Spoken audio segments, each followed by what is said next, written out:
is very serious. Who can be the ambassadors for compassion? This is what Heartfulness Institute is all about.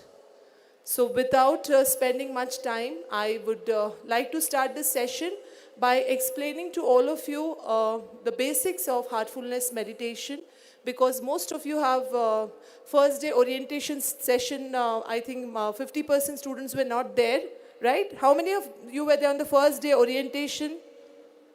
Okay. So you got an information about how to meditate, right? All of you. But those who were not there on 0-day session, can you raise up your hands? 0-day session पे कौन नहीं थे? ठीक है. अभी मैं हिंदी में बात करूँ या इंग्लिश में? हिंदी? जो आवाज जोर से आएगी वो भाषा में मैं बात करूँगी.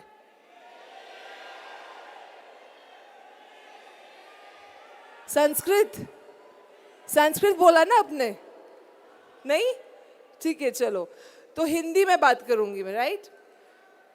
सो सबसे पहली बात, आप सबको एक निवेदन है और मेरी ये प्रार्थना है आप सब लोगों से कि आप जब इस हॉल में आते हो तो पहले तो आप मोबाइल बंद करोगे, सबसे पहली बात.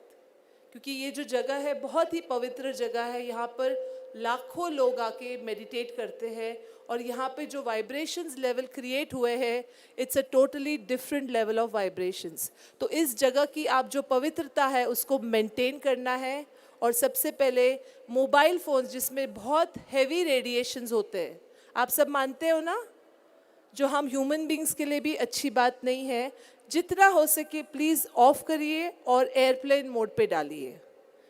एक रिक्वेस्ट है, Here you are trying to connect with yourself. आपको खुद से जुड़ना है, आपके मोबाइल से नहीं और बाहर की दुनिया से नहीं, आपके अंदर की दुनिया से आपको जुड़ना है.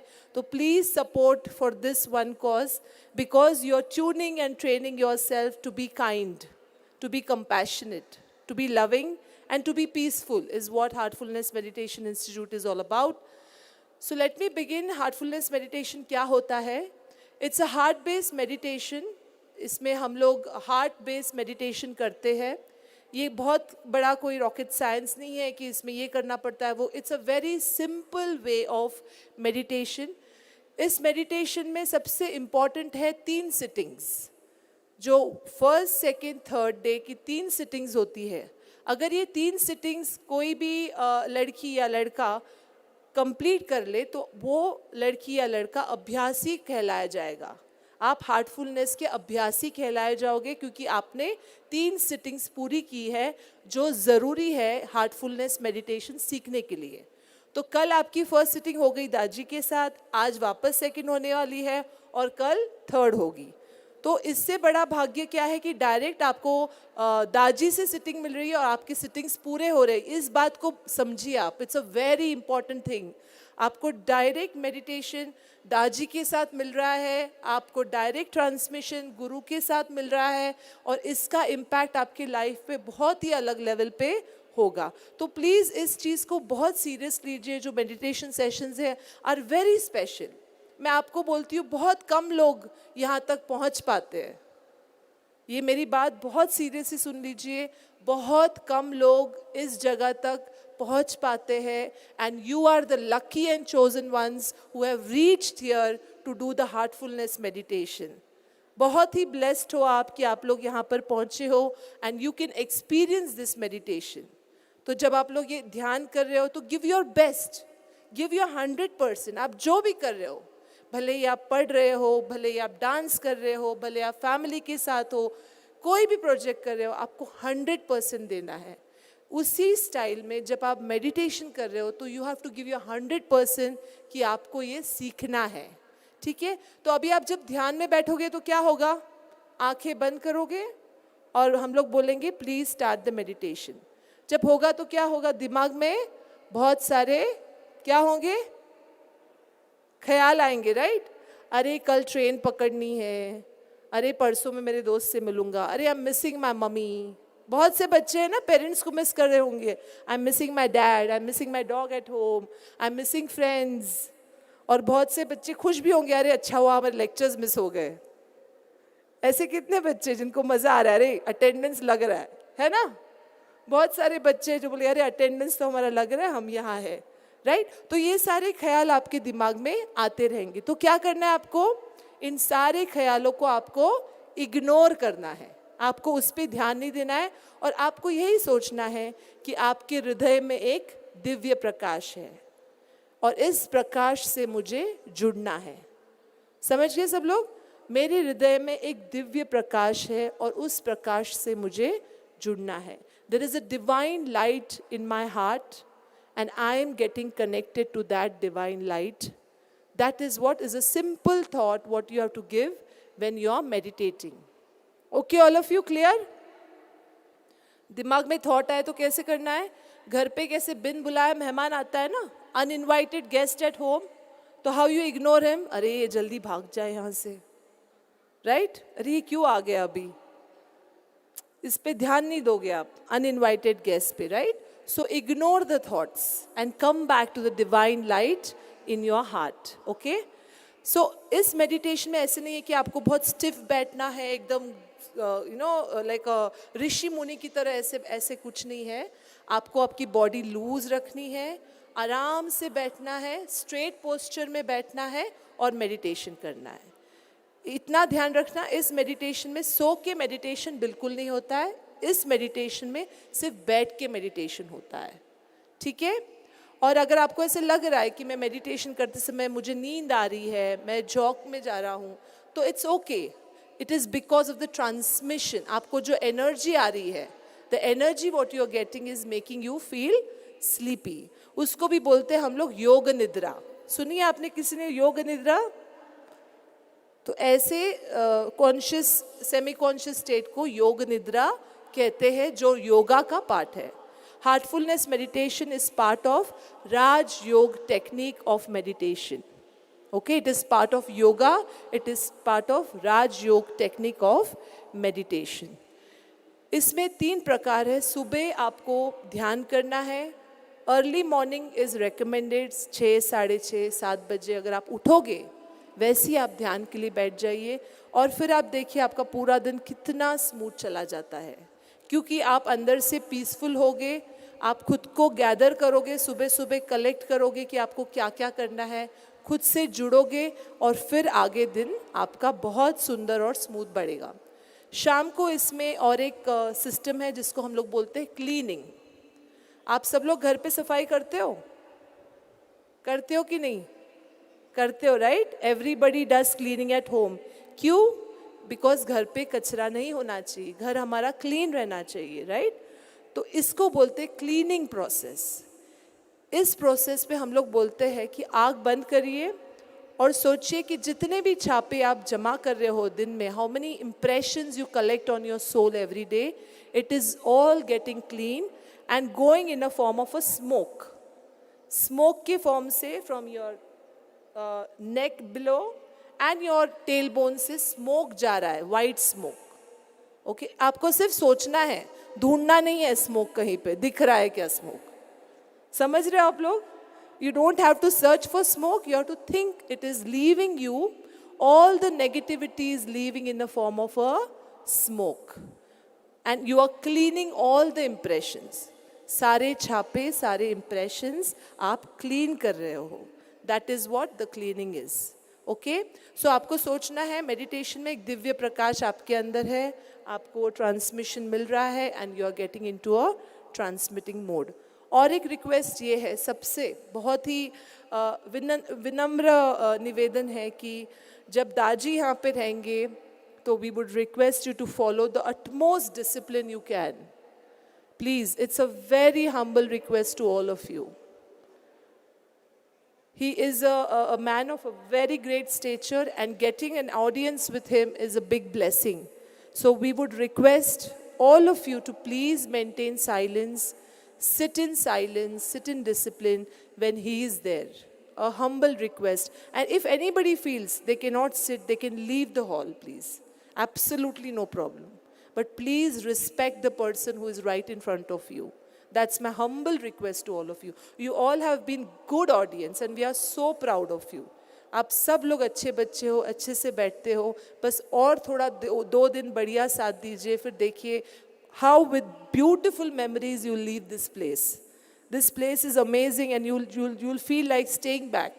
So let's follow all the protocols, let's follow all the discipline, and please help the organizers to conduct this event smoothly is my humble request to all of you. So अभी I think आप सबको idea चल गया है कि meditation कैसे करने हैं, right? किसी को कुछ doubt है? It's a yogic transmission. कोई भी लड़का लड़की युवा युवती ये मेडिटेशन कर सकता है. You only need to be a human being. इंसान होना बस ज़रूरी है. हिंदू, मुस्लिम, सिख, ईसाई कोई भी ये मेडिटेशन कर सकता है. Only thing is you should be having a loving heart, a accepting heart, a heart with faith and love. That's the only need for learning this heartfulness meditation. There are no other rules and regulation. Willingness to learn, faith to learn is what is the need of heartfulness meditation. So let's begin with the relaxation technique. मैं आप सबको relaxation करूँगी, relaxation दूँगी. सबके mobiles off and let's begin with the relaxation technique. जब दाजी आएंगे तो meditation start करेंगे and then you can start with meditation. Close your eyes, all of you. आंखें बंद करिए. Relax yourself. Keep your body loose.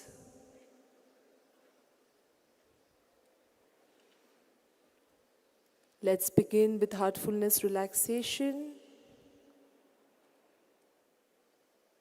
Bring your attention to the fingers of your feet. Wriggle your fingers of the feet. Feel your feet.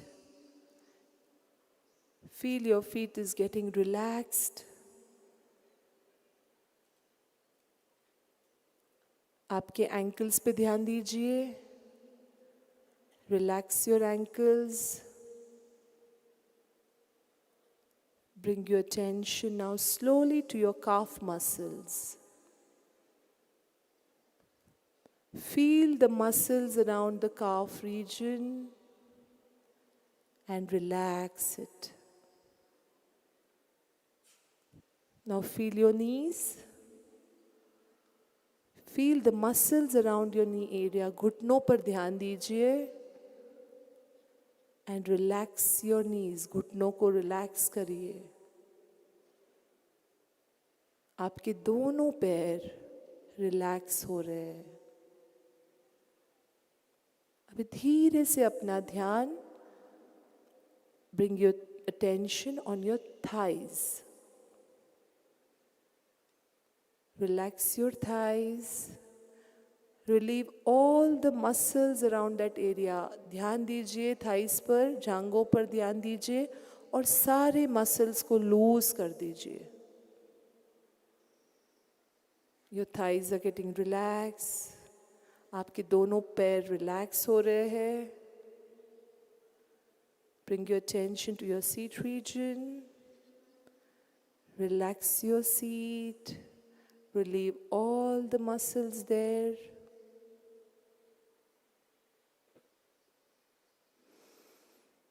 Bring your attention now slowly to your stomach. आपके पेट पर ध्यान लाइए. And relax your stomach. एकदम loose रखिए stomach को. बिल्कुल hold मत करिए. Your stomach is getting relaxed. After your stomach, bring your attention to your lower back. जितना भी टेंशन और स्ट्रेस आपके बैक पे है, सब रिलैक्स करिए. Just relieve all the muscles around your back area. आपका lower back relax हो रहा है. Bring your attention to your upper back. Feel your upper back. Feel the muscles around your upper back. Feel करिए और relax करिए. आपका ध्यान आपके हाथों पर लाइए. Bring your attention to your upper arm. Feel the muscles there and relax the upper arm. Relax the lower arm. Relax the palms. आपके दोनों हाथ रिलैक्स हो रहे हैं. धीरे से आपका ध्यान आपके कंधों पर लाइए. Bring your attention to your shoulders. Relax your shoulders totally. Let all the tension melt away from your shoulders in a form of a smoke. जितना भी टेंशन आपके कंधों पर है उसको रिलैक्स करिए. Bring your attention to your neck region. Relax your neck. From your neck, now slowly bring your attention to your face region. Bring your attention to the chin, to the cheeks, to your forehead. Relax your face totally. Keep your face very loose and natural. Your face has just got relaxed. Now bring your attention to the chest region. Relax your chest. Keep it loose. And now slowly bring your attention to the heart region. Feel the rhythm of your heart and get in sync with the rhythm of your heart. Listen to the voice of your heart.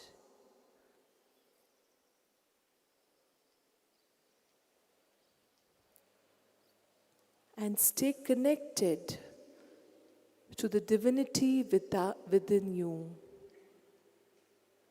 The divine light, the divine source is pulling your attention inside. Stay connected to the divine within you.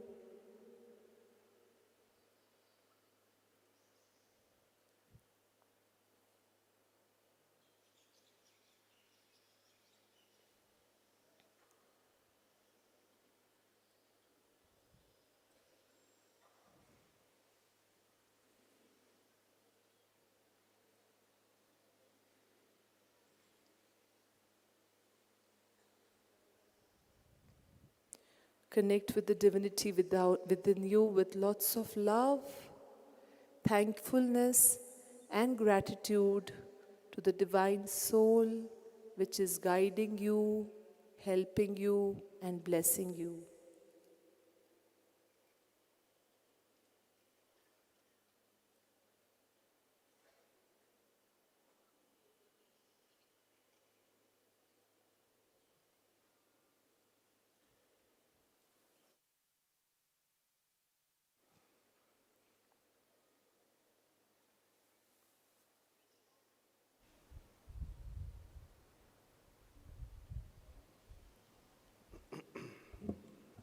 Please start meditation.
That's all.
Kindly maintain your condition.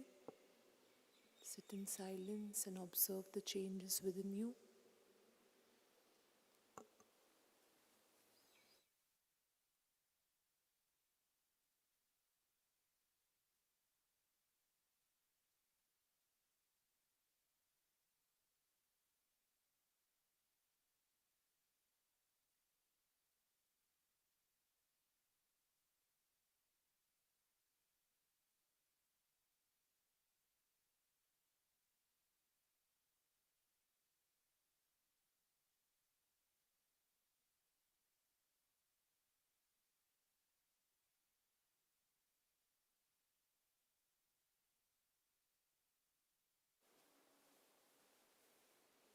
So good morning, all my dear students. A warm and hearty welcome on the second day of the International Youth Conference organized by Heartfulness Institute. So we are very blessed that we have our Daaji amongst us, and I would request him to speak today on why heartfulness meditation and what is the importance of meditation is what I would request him to brief our youth here. And today's topic is kindness towards others. I would also request you to kindly note down the notes, whatever inputs you get from Daaji, you can start writing it down on your notebooks. May I request Daaji to kindly speak.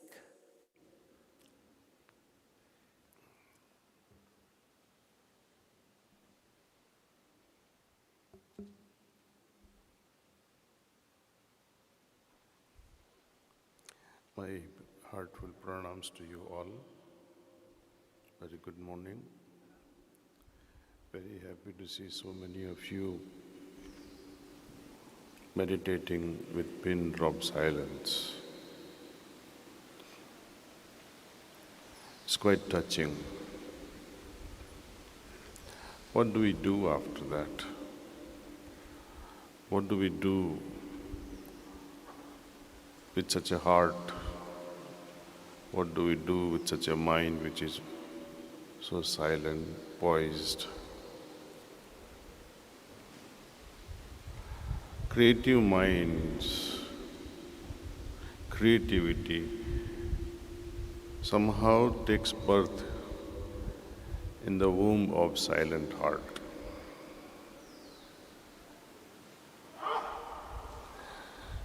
Let me share with you a story. It's from Lord Buddha's life. One day he felt thirsty, so he called a few of his sishyas, please fetch some water. There was a nearby stream, so they were very happy to go get. But as soon as they reached the stream, one bullock cart passed through the stream and stirred up the water. Water became very dirty. So they came back telling Lord Buddha, we'll have to, we could not get you water. Sorry, water was very dirty. As soon as we went there, bullock cart passed by and it spoiled the water. Lord Buddha says, it's all right, kindly wait for some time. and then send them back again after about half an hour. Water then was very clear in that stream.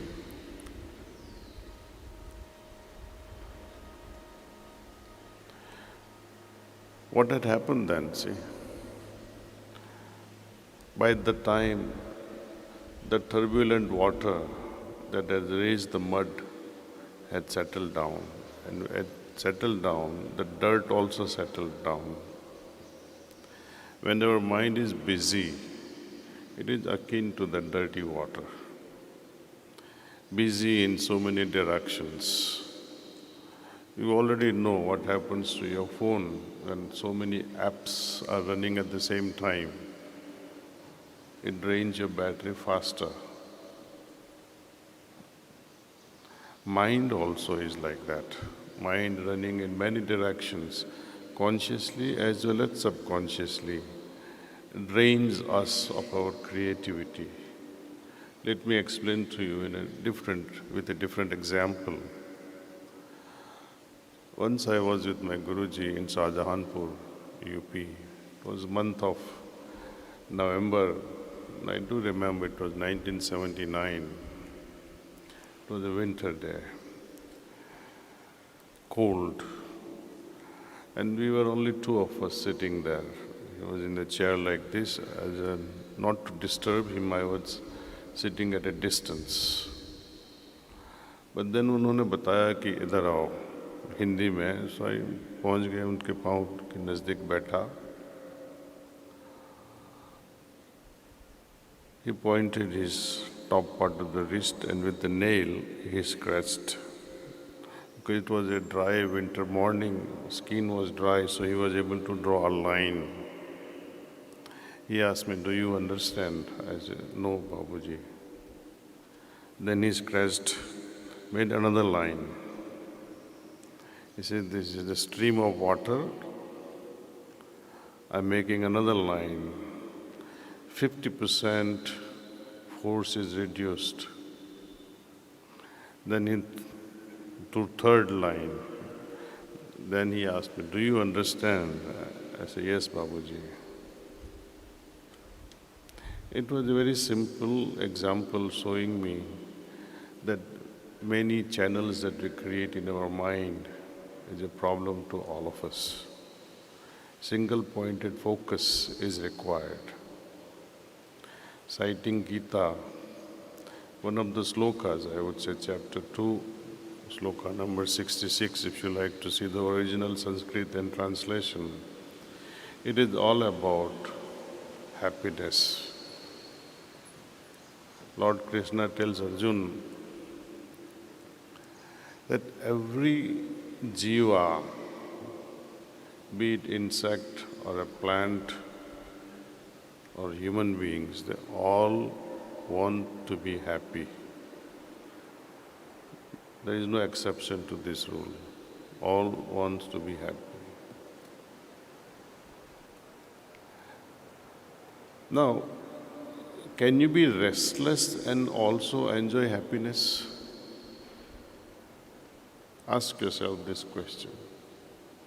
Your mind running in many directions, turbulent mind. Some of you may have experienced the turbulent flights. Can you be at peace?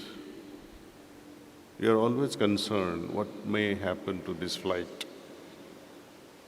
Though nothing happens, yet you remain disturbed in a turbulent flight. And such is our case with the turbulent mind, restless mind.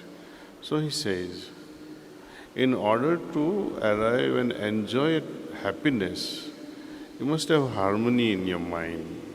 Your mind must be harmonious. And how can you arrive at such an harmony? He says, cultivate contemplative mind. Contemplative mind in Hindi means जो मनन कर सकता है. विचार करना एक बात है, मनन करना और दूसरी बात है. Thinking is one thing, contemplation is another thing. Thinking is linear, contemplation is three-dimensional, 360 degrees rather. For example, when you are talking or thinking of Einstein theory of relativity, where time and space are involved, speed of light is involved to understand. Good, it's a thought. But when you are trying to understand this theory of relativity, you have to see from all angles. And you keep thinking about it with a contemplative mind, you are not missing out any element. Your approach to it is from all sides. And in order to arrive at such a contemplative mind, Lord Krishna tells Arjun, you must have a focused mind. And in order to arrive at focused mind, only one thing that happens, regulation of mind through meditation. Many people read Gita, but they are unable to understand the hidden messages. They recite slokas without understanding the meaning and its application in our day-to-day life. Now there are meditations and there are meditations.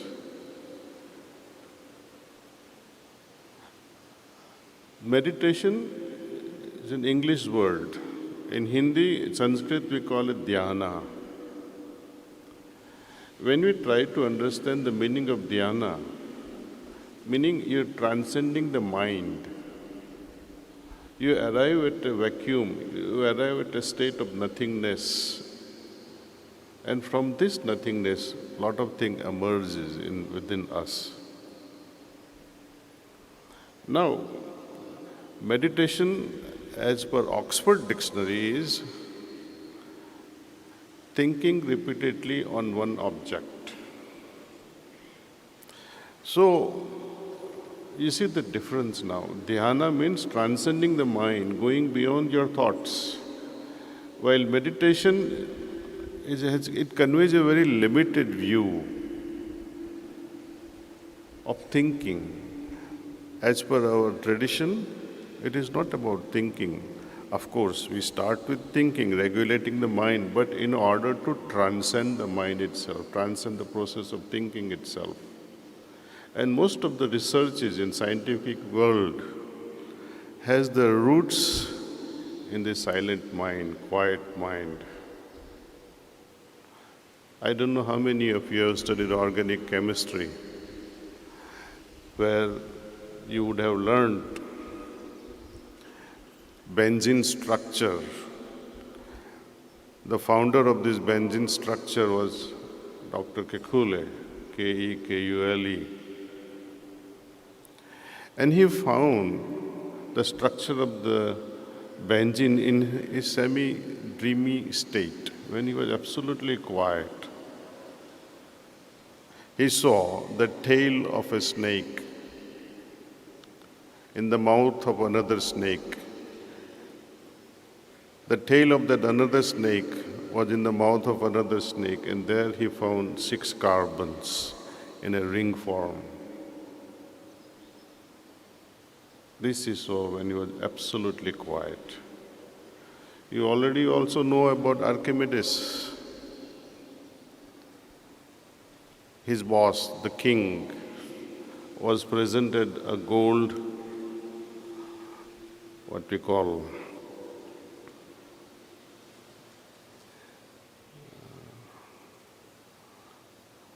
was presented a very precious golden gift anyway, but they were wondering, is it 100% gold? So the problem to solve whether it was mixed with other metals or not, Archimedes, the scientist then, was summoned. You please find out if there is any adulteration. He kept on thinking, and the condition was that he should not break that object. So how can you find out without breaking the object, the purity of gold? So one day he kept on thinking, but no answer came. So he said, now let me relax a bit. So he goes to his bathtub, fills up the bathtub with water, he sits in it, there is water displacement. You all know that experiment, perhaps you may have studied in your school. Water displacement based on the size and density. It became very easy for him to solve the problem when he was at his quietest moment and relaxed state. When you have to go for an interview, when you're disturbed and restless, unprepared, your interview will be totally flop, spoiled. You have to make certain business decisions on a daily basis. Unless your heart and minds are at quiet, you won't be able to make effective decisions. That's why one of our management gurus, who belongs to our system as well, Dr. Adizes, said there is one principle that applies in spirituality as well as in management. And that principle, he says, you divide your integrated state with disintegrated state. It applies in family life also. Happiness in family, harmony in family. Is this family integrated? Versus, if the family members are disintegrated, always at crossroad with each other. So we have to see the division of integrated state versus disintegrated state.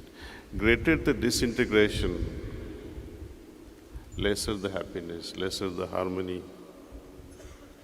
This applies to an individual also. If you are disintegrated, unstable from within, you will remain disturbed. In relationship also, constantly doubting, judging, prejudice, jealousy. These are all elements that will affect your disintegrated state. What to do for integration then? Calm your mind. Once we calm our minds, heart, automatically your integration rises higher. Disintegration also reduces considerably.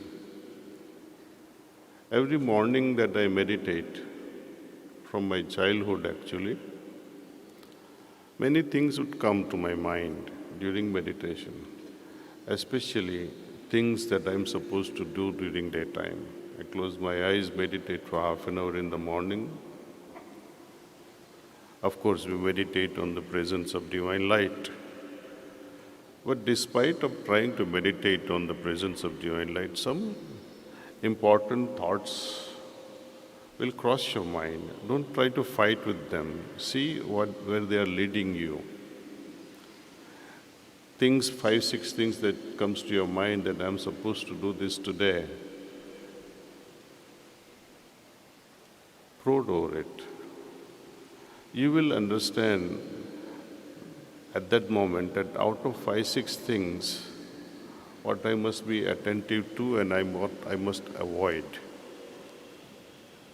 So instead of indulging in those 5, 6 things, you might indulge with only 1 or 2 items. And you will save your time and energy by discarding those 3, 4 things. So people often say, I don't have time to meditate. But especially when you don't have time to meditate, you must meditate. Because meditation will find you more time by eliminating unnecessary things, unnecessary baggage that you entertain. And whenever we have attended to unnecessary processes or things in our life, we have always suffered. So meditation saves us a lot of energy which we otherwise would have wasted. And this wastage of energy keeps on, jacking up, as they say, keeps on building up. So meditation is a very enriching thing. See. It makes our life nobler. If not God realization, forget about God at the moment. but how it can improve our lives. All great people have meditated. Most scientists have meditated. Now I'll take you back to a principle to me which is much more important than the practice of meditation itself. I would say, if you are practicing meditation on a daily basis, it contributes only to 5% of success. What about 95%? Which are those factors that can improve my success while doing meditation? It's your attitude. 95% success in spiritual adventure, or in any adventure actually, depends on your attitude. Be it studies, be it relationship, be it spirituality. Let me share with you one story actually. I used to come quite often and spend 3-4 months at Ashram, coming from New York. And I would spend at least 3-4 months at a stretch with my Guruji. I must have been 54. That's when I asked one question to our master. Please tell me, sir, what is the most important thing as far as astrology is concerned? A lot of us have so much of interest. We gossip around also on astrology and palmistry. Most students are fascinated. In my youth also, we used to see each other's hands and we used to have fun out of it. So I asked him, what is very important? Is your Rasi or your zodiac very important? Time of birth important? Place of birth important? Because a lot of people, based on the star formation, zodiac formation, they do the C-section. So, and also, is the place of conception important? Because NRIs especially, they would worry whether to conceive a child in India or elsewhere in the West. Because the general fear was there, that having a child conceived overseas, you might invite a soul which may not be conducive to your family. So he, with one statement, he says, no, none of these are important. What is important is the attitude of parents at the moment of conception. Then he explained to me that soul that is to be born in your family has already arrived at the moment of conception. It already has its past baggage of samskars, good samskars or bad samskars. It's already there. Whether the child is born in March, whether the child is born in December or September, it really does not matter. That package is already delivered and it's in the womb with a particular samskars. And they will unfold. Based on that samskar, the life unfolds. So he says, neither the place nor the time. But of course, to a certain extent, it creates a personality. Personality and your spiritual future, they are two different things. Rajasic manas or tamasic manas or sattvic manas. They are qualities, personalities. But if my destiny is already fixed, if I am trapped by the God's decisions, then where is the freedom of future? So he says, through cleaning we can remove the samskars. We can reduce the burden of samskars to a large extent through cleaning process, and which we offer under Heartfulness. And every evening, we do this cleaning of our manas, of our subconscious. Knowingly or unknowingly, we get impacted by things that happen around us, with us. We need to erase that. Anyway, this cleaning aspect, we can take it up on a different occasion, but my purpose with you right now is to share the importance of attitude. And then I could not understand much more on this attitude, so I asked him how this attitude is important. What sort of attitude one should have at the moment of conception. At that very moment when you are making love, your mind is not on anything else except that moment of making love. How can you create an attitude? He says it is true, it's an overpowering moment, and you cannot fabricate an attitude, but you can create that attitude from very early age of yours.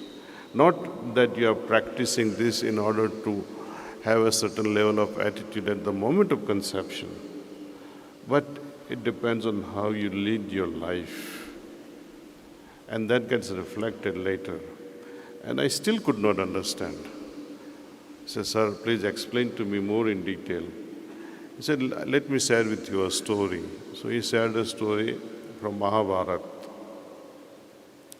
You know the characters called Dhritarashtra, Pandu, and Vidur. They came from same father, sage Vyasa, but three different mothers. These three different mothers, out of these three, two were queens and one was a maid. These two queens could not conceive.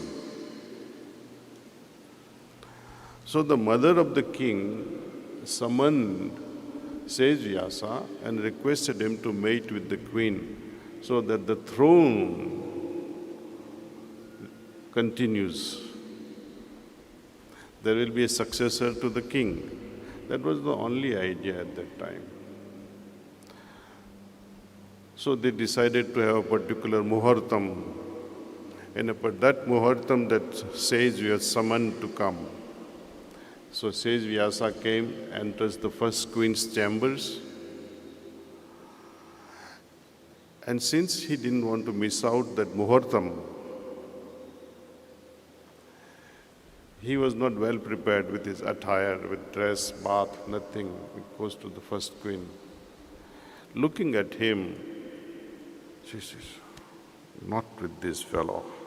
I can't even think of it. She closed her eyes. They had to do what they did. Okay. After some time, second queen. At a particular muhurtam, they mated. But this queen, she froze. Her blood circulation almost stopped. Not with this guy, because he not shaven, nothing of that sort, and sage from the forest.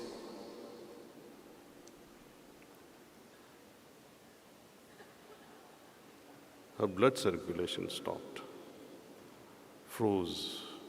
She also conceived. Then these two queens were very smart, and in order not to go to the same so-called humiliation to them, they say we must ensure that the throne is bestowed with the successor. So they requested the maid as an insurance policy that at least if we don't conceive, at least maid will conceive. Out of three, at least one person will conceive. So maid was summoned, and maid, she felt honored. She felt so respectful. She felt reverence towards that sage. That what a fortune I have. I'm very lucky to, undergo this and contribute to this kingdom. She was very happy with it. You know the consequences. Child that was born to the first queen was Dhritarashtra. He was blind. Second was Pandu, leucodermic skin, no blood circulation, no pigments on his skin. The third, maid's son, he was the wisest of the lot. So he said, it is the attitude at the moment of conception, the vibratory field that we create at that moment when the couple is mating. If you are mating like animals, huffing and puffing at that moment, what sort of a soul will you attract towards yourself? That one that matches that frequency, vibratory field. And if you're making love in a state where you feel reverence, you feel at peace, you feel confident, you feel trusted, you feel honored, then the soul that gets attracted will also be matching that frequency, the field that we have created. So the attitude matters a lot in such things. Now, when we meditate, and we are always watching at a clock, ye kab khatam hoega? Ye kab khatam hoega? When will this bloody meditation be over? My professor shouldn't have brought me here at Kanha. You are waiting for the meditation to stop, all the time thinking when it will be over. Then, what sort of a inner condition that you are going to give birth to in your heart? At least, queen was able to deliver a blind child. Another queen was able to deliver a leucodermic child. But with bad attitude, you can deliver nothing in your heart. You cannot even have a bad spiritual condition. One has to be receptive, one has to be longing, one has to be restless, one has to be crying inside the heart to realize the highest. Do you have that craving? Do you have that sort of restlessness? Only then heart can open up, and only when such a heart is receptive, heavens descends in such hearts. Often I wonder and say, is there really a heaven? Jannat kahin pe hai? No, there is no heaven outside us. There is no place where you can go and say, this is heaven. Heavens, gods that descends in your heart, and you become the heaven. This is the promise of meditation. Now, another topic that I would like to bridge with, as I was sharing with you, there are meditations and there are meditations. We have students from so many colleges. I would like you to run an experiment. Have a science and spirituality club in your colleges. This one experiment which is dear to my heart, I conducted that in 2003 at Drexel University, near Philadelphia, Pennsylvania. One of our Abhyasis, Rajat Dave, he was studying there, he was from Calcutta. He arranged for Science and Spirituality Club at Drexel. And there were about 20 students participating in that program. I didn't know what to do, how to teach them such esoteric, very subtle topic. And I'm not too good at philosophy because my approach is very practical and experiential. So I told them, do some work on this topic yourself. Divide these 20 students into group of 4s or group of 5s. You find your own way of meditation. There is Vipassana, there is a Jewish tradition, Catholic tradition of meditation, there is Muraqabah in Islam. There are so many ways of meditation. You find whatever you like, you do it. If nothing else, ask your parents how to meditate. Well, anyway, they picked up certain methods, and I asked them, please diligently do this morning and evening and write it down. It went on for a few weeks, one particular meditation. Then I say, exchange these meditations. Group 1 now will take up the meditation of group 2, and group 2 will take up the meditation of group 1. And like that, all these methods were compared. After the 7th week, I brought our Heartfulness way of meditation. I gave it to them.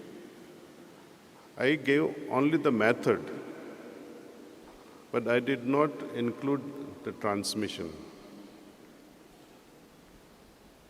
Transmission that flows from the master was not included in that method. So that was the 7th week. On 8th week, I said, now the same method of Heartfulness way, but with transmission, with pranahuti. Experience that. And let us collect the results at the end of 8 weeks. Astonishingly, we found the Heartfulness way of meditation with transmission surpasses all other methods. They felt more peaceful, they got more drawn within, their anxiety level reduced, their sleep was very satisfactory, dreams were less, and their focus increased tremendously. So these were the few positive results. If you have certain facilities like fMRI, or you can hook up some electrodes to measure EEGs, this is another scientific study you can get involved with. Do the EEG of people who are meditating and people who are not meditating. People who are meditating also, you can add up 7, 8 different methods. Group 1, Group 2, Group 3, Group 4. Not only what they feel, but what these electrodes would tell you. What to measure. Some of you may not be familiar with EEG. Many of you are familiar with EKG. PQRST, curves of the heart, right?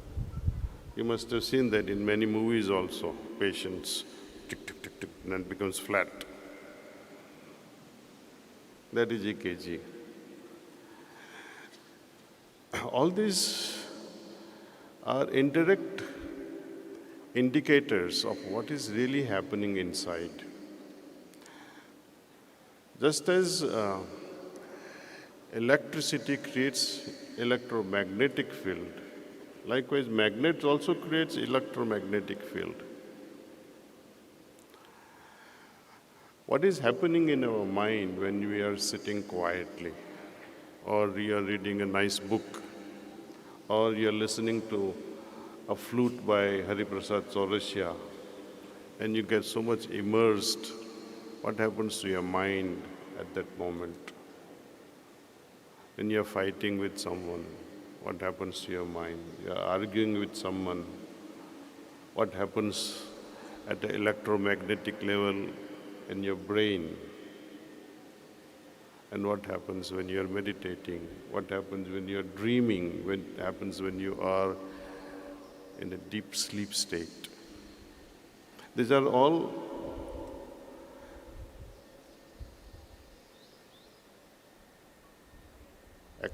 experiments we can conduct and take the measures, take the readings. Children especially, their way of thinking is very rapid. thoughts are passing through the neurons at a very fast rate. The electrical conduction is extremely fast. And more the induction, faster, two things happens. Intensity of the wave goes up and the frequency also increases. That's called alpha wave, if I'm not mistaken. They have about 30 to 40 waves, hertz per second. Likewise, when you are in a deep sleep state where no thought process occurs, but there is still a minimal electrical conduction happening, very minimal. It will be perhaps about 3 to 4 hertz per second. But in deep sleep, you are not aware of what is happening inside. Now, when you hook up a person on these electrodes and try to measure what's really happening during meditation, and these are the actual experiments they were done in many places in the West. They had done, Harvard is famous for conducting the experiments on Vipassana meditation, mindfulness. And they had selected the Buddhist monks who, on their credit, had accumulated more than 5,000, 10,000, 20,000 hours of meditation. That means they are seasoned meditators. And when they were put through these EEG measurements, they could see that in few minutes, they were able to quieten their minds. So I also decided, let us do this.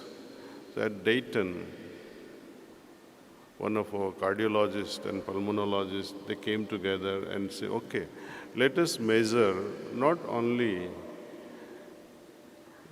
seasoned or long-time meditators, but also persons who have just taken the first meditation session under Heartfulness with transmission. And we had also divided the group, meditation with transmission, meditation, same method, but without transmission. So my pharmacy exposure became very handy in scientific research, because in pharmacy, how do you do the research on new molecules, new medicine? Suppose you synthesized a new molecule for pain. Okay. How to compare it? How to market it in the marketplace and say this is a better molecule than Motrin or ibuprofen or Tylenol or paracetamol. If they are better than the existing molecules with lesser side effects, you hit a jackpot.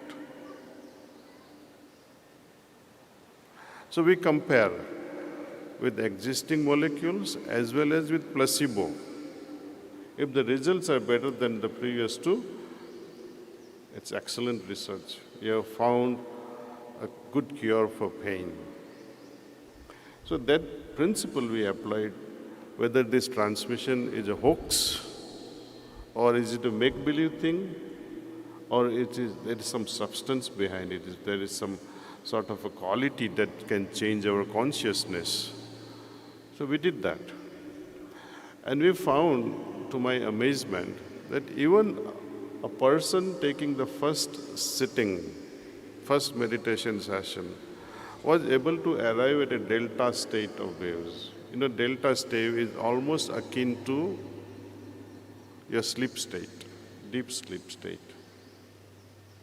So it was a profound result for us, with one difference though. In sleep you are not aware, but in deep meditation, there is some level of awareness. For example, if there is a bird chirping, or a dog barking, or somebody nearby you is sneezing or coughing, you'll notice all that. And this in Shastras is called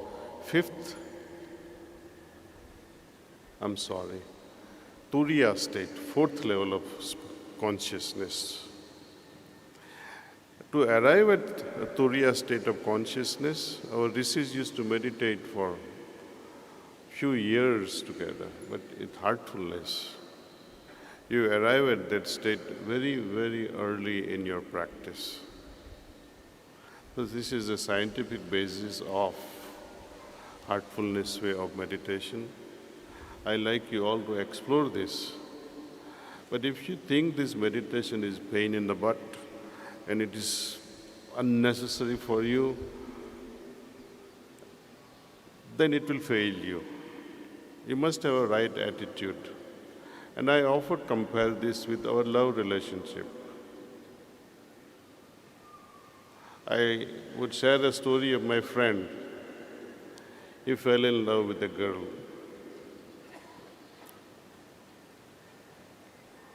The girl was not so much responsive. I told him, why don't you invite her for a movie? I mean, I'm talking of 70s. That was the tradition. You fall in love with someone, invite her for a movie, see.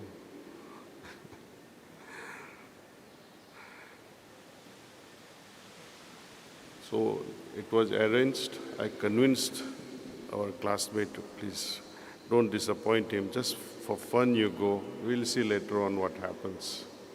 So she agreed, obliged.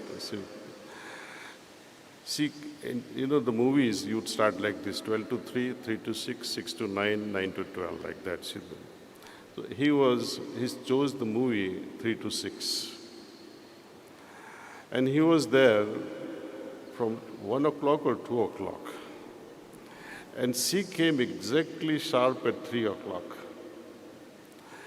He kept on, complaining afterward. I thought my world has ended. She promised me she would come, but she did not come for hours. I mean, it looked like life waiting for me. I said, that is called love. See? Where time expands in waiting, you become so restless. That is longing. Whether it succeeds or not, it's a different story. But unless and until you have such a longing, even for material thing, you cannot succeed. Even in romance, if you don't have the longing, it will not succeed. In spirituality, you are dealing with God. You cannot play hide and seek. You have to be authentic. You have to be sincere. And longing, you just cannot fake it. You can fake, you can cheat on your girlfriend. But with God, you just cannot cheat him. Nor can you play faking games. You will have to be sincere. Longing will have to be sincere. So here, what I used to do. Before I go to sleep, I would pray to God, please, God, I don't even know you. How am I going to fall in love with you? I don't know you. Accept that fact first. My mother says, my father says, my guru also says God is there, but I really don't know you. I like to believe that you are there. That sort of longing was there, a bit of longing, inquisitiveness. And I say, soon as I get up in the morning, I would meditate, invite you in my heart. But all my night, I prepare myself, clean myself, pray like hell. If I have committed any mistakes during daytime, I scan through. Where did I go wrong? And I promise myself, I will not do this again. That's all. There is a simple promise that we have to keep giving to ourselves every day. You can make mistakes day after day, doesn't matter. But don't repeat them. Unless we make mistakes, we will not learn. And persons who meditate, I think they rarely commit mistakes because they scan through the activities before it happens. You are able to see the results of your future actions in your mind through meditation. So you rarely make mistakes actually. They are reduced as we meditate more and more. And finally, in order to encourage you all to meditate more, I shared with you something very profound. My classmates, then in pharmacy college, there were few of us who would meditate, but not many. If you see their children today, the success of my friends who meditated day and night with us, their lifestyle, if you observe today, versus those who did not take up meditation.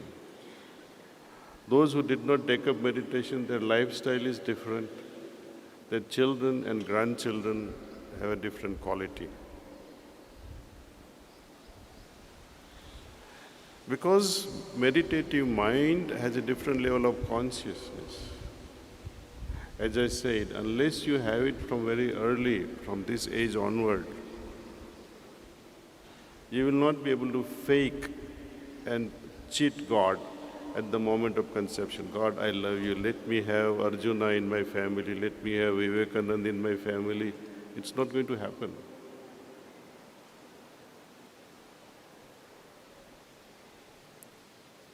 Great saints, great souls are waiting for pure and noble womb, noble parentage. Prepare yourself. Let's prepare the army of saints, cartel of saints, if you like to call that. But for that, you'll have to work very hard with the right attitude.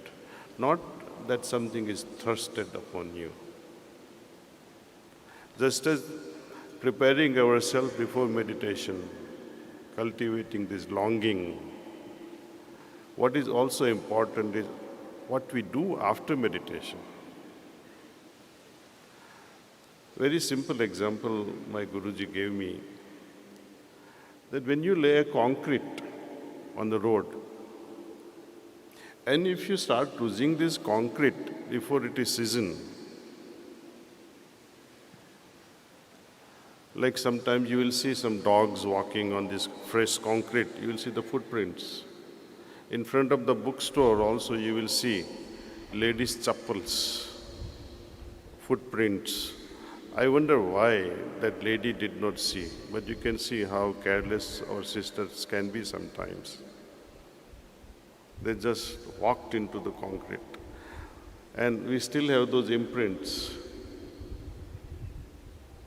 Fresh concrete has to be allowed to be seasoned, to be congealed, to be solidified before we can use it. Why am I sharing this example from my Guruji? He says, meditative state is far more refined and far more subtle than concrete. It is like holding air in your fist. It is as difficult as that. But in your heart, try to hold on to that state as long as you can.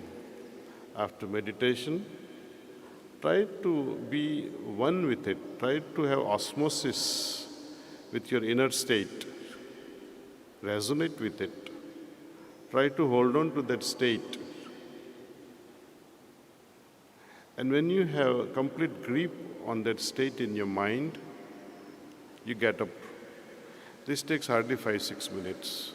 You have meditated for half hour. It's good to invest 3-4 minutes towards this settling of spiritual state in your heart. Hold on to that.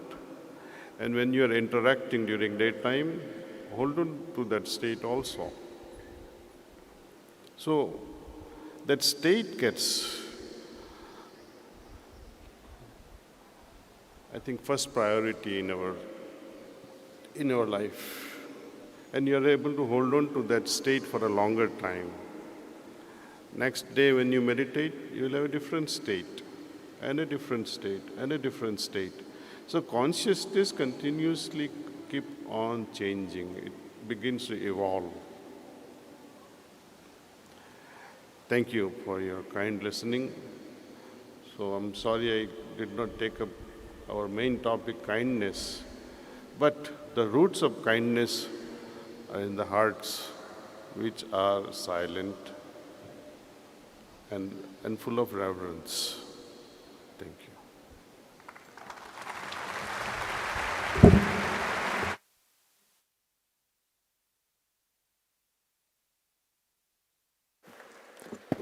Thank you so much, dear Daaji, for the wonderful guidance to all our youth who have come all over India, searching for their answers for the questions what they have in their minds.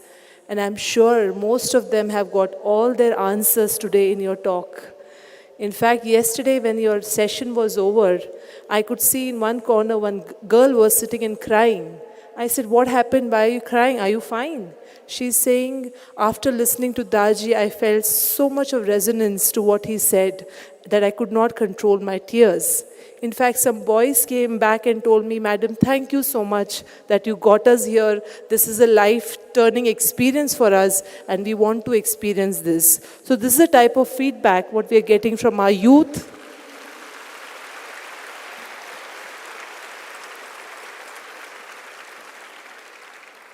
From all our youth and the faculty members for the sessions what we are conducting. So thank you so much, Daaji, for the wonderful guidance.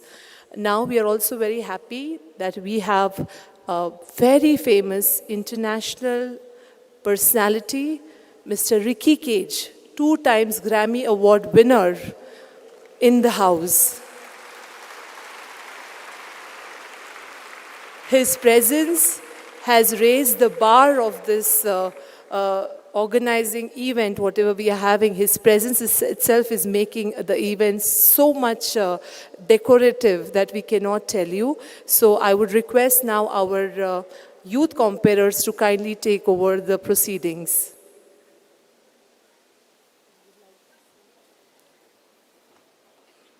Good morning, all of you. A very good morning. Am I audible?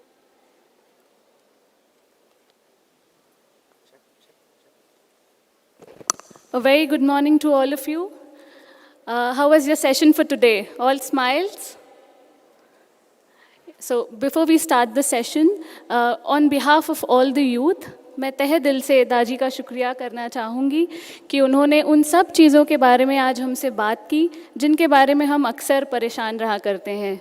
Relationships, future, कौन हमारे लिए सही है, कैसा हमारा career होगा, और उसी के साथ इन सब चीज़ों में मेडिटेशन क्या मदद कर सकता है. और यही नहीं, बट उन्होंने एक बहुत ही प्रैक्टिकल और उनका खुद का अनुभव हमारे साथ शेयर किया. तो मैं हम सब से रिक्वेस्ट करना चाहूँगी कि आप इसे बहुत ही प्रैक्टिकल तरीके से, जैसे उन्होंने कहा, इसे आजमा कर देखें. मैं हूँ सलोनी.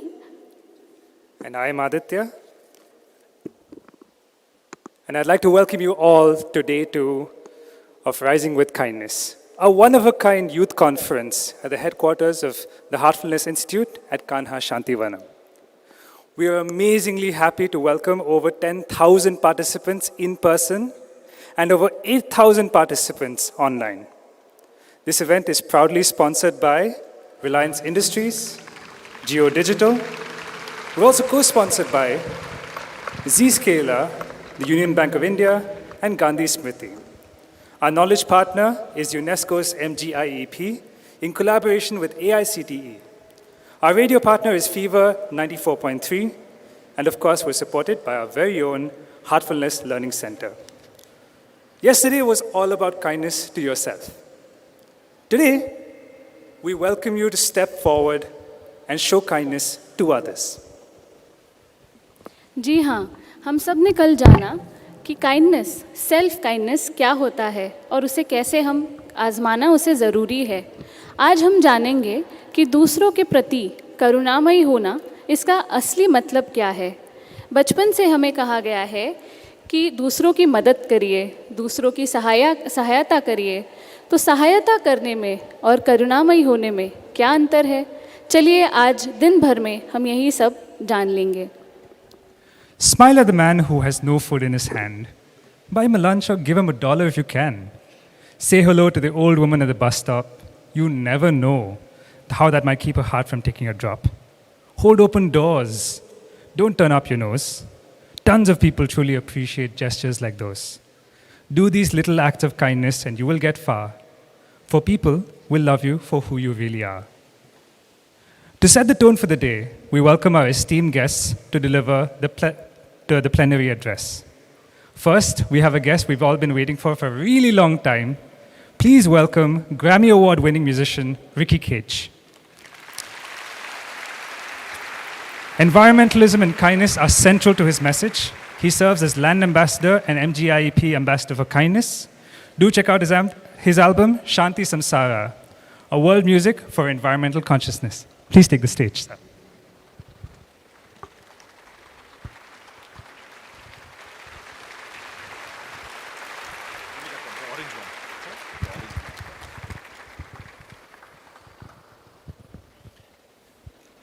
Namaskar everyone. More enthusiasm. Namaskar everyone. Thank you so much. It's a huge honor for me to be here as a follower of Heartfulness and of Daaji himself, and of course as a proud UNESCO MGIP ambassador, global ambassador for kindness. A big round of applause to all of you over here. Come on.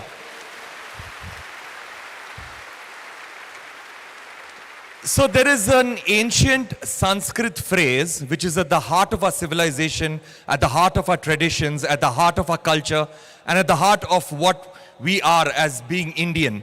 It literally means the world is one family. I'm going to count to 3 and I want everybody over here to shout out that Sanskrit phrase which means the world is one family. 1, 2, 3.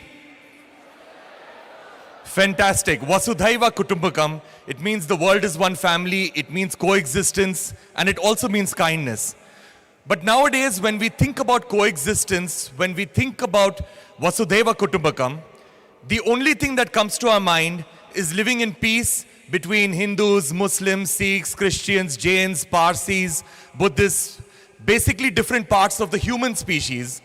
Because somewhere along our journey of being humans, we've completely forgotten that we are not the only species on this planet. Am I right? We are just one among millions and millions of species on this planet. And true Vasudhaiva Kutumbakam and being truly kind means that we have to live in peace and harmony, not only with all of us human beings, but also all life. That is all the wildlife, all the forests, the animals, and not only that, we also have to coexist with all the elements of nature. That is the water we drink, the air we breathe, the land we walk on. And true coexistence and true kindness is basically key to our survival as being human beings. Now we are facing a lot of problems on our planet. We've been speaking about it in all the sessions. We are facing problems like climate change. We are facing problems like deforestation, species extinction, air pollution, water pollution, so many social issues like gender inequality, gender violence, poverty, hunger. We are facing all these issues. But I believe that the biggest threat to us as human beings, the biggest problem that we are facing is the constant thought that we have that somebody else will make a difference. You know, we are always waiting for other people to make a difference. We're waiting for governments to make a difference. We're waiting for intergovernmental bodies, organizations, politicians, leaders to make a difference. When the truth is that we can bring about change ourselves by bringing about tiny incremental changes within our own lives and just being kind to one another. Am I right? So basically, the reason why we are not bringing about these changes within our own lives is not because we are evil people. It's simply because we have not empowered ourselves. We have not been kind to ourselves to believe that the small, tiny changes that we bring within our own lives can actually make a difference. You know, we always think that if I stop using single-use plastics, what difference will it make? You know, if I use public transportation, what difference will it make? If I be kind to one another, then what difference will it be make? I'm a small person. But that's not true. You know, we have to empower ourselves to believe that the small, tiny changes that we bring within our own lives, the small acts of kindness that we create can actually make a difference, can create a ripple effect, and it can actually touch millions and millions of people all over this world. So do we believe that we have the strength to be kind? So we are talking about kindness matters over here. So I want to ask you, what matters? Be a little more louder. What matters? So I'm going to end over here because I'm going to be performing at the Thoughtfulness Learning Center. The Heartfulness Learning Center. I'm sorry, I'm a little sleepy right now. But at the Heartfulness Learning Center, I'm going to be performing. And so it's at 6 o'clock. So everybody please be there. Are you going to be there for my performance? Are you going to bring all your friends for the concert? Fantastic. So I'll see all of you over there. Thank you so much. Be kind to one another. All my very best.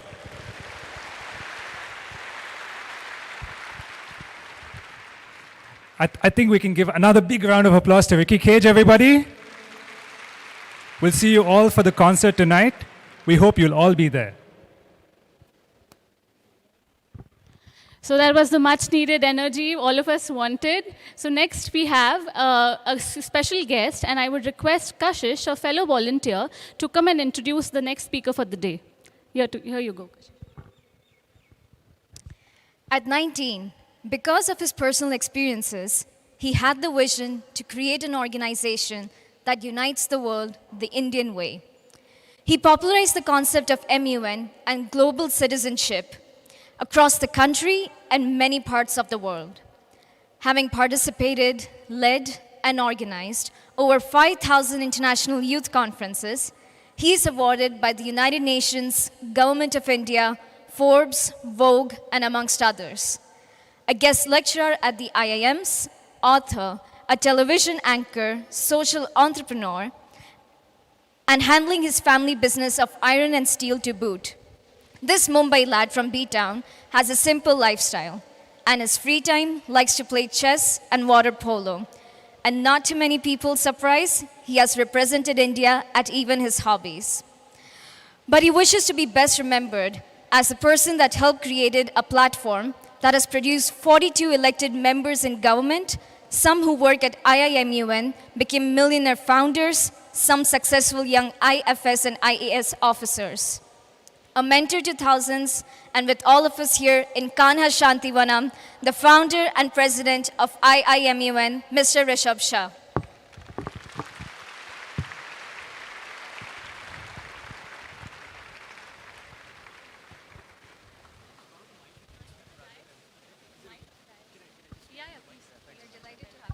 Thanks so much. Good morning, guys. Good morning. Morning. I feel, we had Honorable Daaji speaking, and then we had Ricky speaking. I don't know how many of you watched this sitcom called 2.5 Men. Have you seen 2.5 Men? Well, yes. So we had one very honorable person speaking, and then we had somebody else speaking who was also equally honorable. And then in the middle, you have Jake Harper. You have the guy who's trying to make sense. He himself doesn't know why he's invited, but he's trying to make some sense. So I'm going to request you guys to bear with me because I'm not as erudite as Daaji and not as revered and famous as Ricky Cage. So before I begin, just want to ask you guys, how's the Josh? How's the Josh?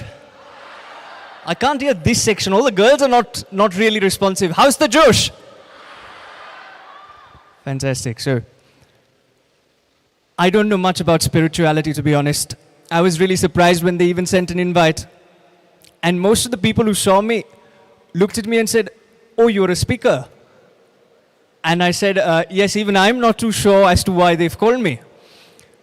But I can't teach you about spirituality, and I definitely can't give you a gyan on Vasudeva Kutumbakam. But I can try explaining you one small little thing that I've learned in the last decade. And if the volunteers could quickly just help with a mic in the audience, I want somebody, as anybody, to stand up and introduce themselves. How would you introduce yourself when somebody asks you to introduce yourself?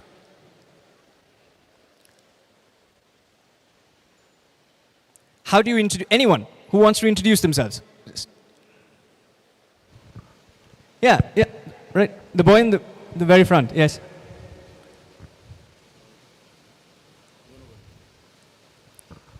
Yes, may I? Yes, please. Yes. So, hello Rishabh sir, myself Saurabh, and I am basically from Varda. I am doing my post-graduation in law from Ferguson Law College in Pune. And I am doing meditation since 3 years, means it will be 3 years in this December. And it's great to be in Kanha. My interests and hobbies are reading and sports, riding the bicycle and being with nature. Thank you so much. Fantastic. That's a great introduction, guys. This is brilliant. But right, the boy right next to him, yes, sir. How would you introduce yourself? चलता रहूंगा पथ पर चलने में माहिर बन जाऊंगा चलता रहूंगा पथ पर चलने में माहिर बन जाऊंगा या मिलेगी मंजिल या अच्छा मुसाफिर बन जाऊंगा चलता रहूंगा पथ पर चलने में माहिर बन जाऊंगा या मिलेगी मंजिल या अच्छा मुसाफिर बन जाऊंगा नाम से मिला काम बहुत दिन नहीं चलता मगर काम से मिला नाम बहुत दिन तक चलता है hello friends my self Anurag Mishra I have done my engineering currently pursuing my MBA from MIT World Peace University. I have done 2 startups, working on startups. My hobbies are to explore new places, to learn new things. Thank you, sir. Thanks for the opportunity. Thanks so much. Thank you. So, and just the last one that I'm going to ask one of the girls to just quickly introduce themselves. But before you do, what I want you to answer is, when we introduce ourselves to each other, and thank you for those wonderful introductions. When we introduce ourselves to each other, within this country, we introduce each other by, I'm from Ferguson College, or I'm from GLC, or I'm from St. Xavier's, or I'm from Ashoka University. I'm a Hindu, I'm a Muslim, I'm a Sikh, I'm a Christian. But now my question to you is this. When we go overseas, when we go abroad, when we go outside of India, how do you introduce yourself? And that's how I want you to introduce yourself when you take the mic. Any one of the girls, when you go outside, when you travel outside the country, how do you introduce yourself? Yes, anyone. Good morning, all of you. Myself, Akanksha. I am located in India, in state of Madhya Pradesh. I am a doctor by profession, currently pursuing my MD in psychiatry 3rd year. And I am meditating for past 9 years. And it will be in... Akanksha, how will you introduce yourself when you meet somebody outside India? When you meet somebody outside India, what will you say? Will you say that you are a doctor and you are practicing heartfulness, or what will you tell them first? When you step outside the country, what is the first thing that you will tell somebody? First thing I would like to tell that I will introduce myself first. How? And then I'll introduce myself as a human who would love to roam around the world, meet people, go by my heart, a free-willed person who would love to do whatever I want to do, and depending on my own will, I want to roam around freely throughout the world. Super, super. But thanks, Akanksha, for that. We'll try once more, all right? We'll try once more with the person right behind you. Just one more person. How will you talk to somebody? Suppose you meet someone in France, all right? I was sitting next to somebody who I'm sure is from overseas. So if I were to introduce myself to her, how would I introduce myself overseas to that person? Let's say the name is Emily, okay? Hi, Right. Emily. This is Purvi. I'm a good person. You'll love hanging out with me. Fantastic. What's your name again? Purvi Mishra. Purvi. So Purvi's got it partially right. Thank you so much, Purvi. But I'm going to tell you something that I've picked up in the last 10 years, and thank you, Purvi, for that. There is this one country that we belong to that essentially reveres Mahatma Gandhi and Veer Savarkar equally. It's the same country that essentially allows you to become an overnight billionaire. Somebody called Falguni Nair became an overnight billionaire. Is the same country that puts Ricky Cage up on stage and says that he's an Oscar winner from ABC country. It's the same country essentially where a chai wala can become a prime minister and where a rickshaw wala's son can essentially become the chief minister of the state that I come from, which is Maharashtra. It's that country essentially that gives you that identity. And therefore, for the few of you who are left here, what I would like to tell you is this. I can't teach you spirituality. I can't speak about music. But I can definitely tell you this one thing, that every time I step outside my country, I introduce myself as I am an Indian and India is my identity. So when somebody asks me this, saying, Rishabh, introduce yourself, I don't say I'm a Jain. I don't say I come from a Gujarati family. I don't say that I'm the founder of IIMUN, an organization which we have no clue about, which should be like that. But I basically say, hi, I am an Indian and India is my identity. And I'll tell you why I say this. I don't say this because this country's produced Sachin Tendulkar and Mahatma Gandhi. And I don't say this because in this country, 3 million temples stand next to 200,000 mosques. I don't say that I am an Indian because we've got a population that is 600 million young people below the age of 35. I don't say that I'm an Indian because we have 31 plus cuisines and 16,000 plus different dialects that are spoken in our country. I don't say this all because I'm proud to be an Indian because of these things. I say I am an Indian because in our country there is hope. In our country there is kindness, and it is only our country that essentially has produced both Gautam Buddha and Lord Mahavir. It is our country that has essentially produced Daaji, and it is our country that hopefully will unite the world the Indian way with a lot of kindness. Therefore, my young friend, as I end, because this is a plenary session and this is not a personal speech, but my young friend from Ferguson. And the next time somebody asks you this question saying, introduce yourself, there is one country that has not invaded any country. There's one country that's given the term Vasudhaiva Kutumbakam. And there's one country that's given us Daaji. That country that I am proud to be associated to, that country that gives me my identity, and that country essentially that defines me, is a country that you should identify with. Therefore, whether you're Indian by birth or whether you're not Indian by birth, to my friend Emily, who was sitting next to me, not her name, but the important thing is, if you're kind, if you want to unite the world with peace and kindness, I think you will definitely identify with this one country I call home. That was the small little message. If you have been listening, thank you very much. I feel it's an analogy from Harry Potter, and I should be using a Mahabharata analogy because I spoke about India, but because I'm a millennial, I will take the liberty. I feel like a dementor. I feel really charged because I've taken all the energy from all of you, and I feel supercharged that you've been kind enough in order to listen to me. And the one thing I picked up today out here is that if India has to unite the world,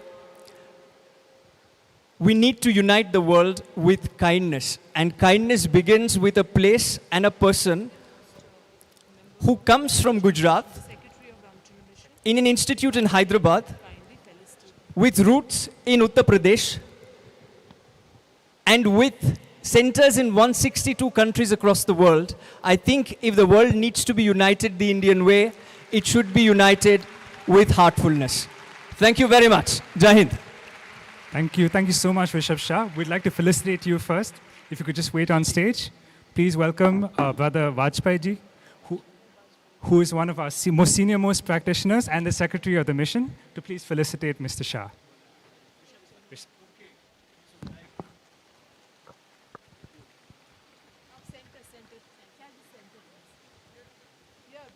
Can we have a big round of applause, please?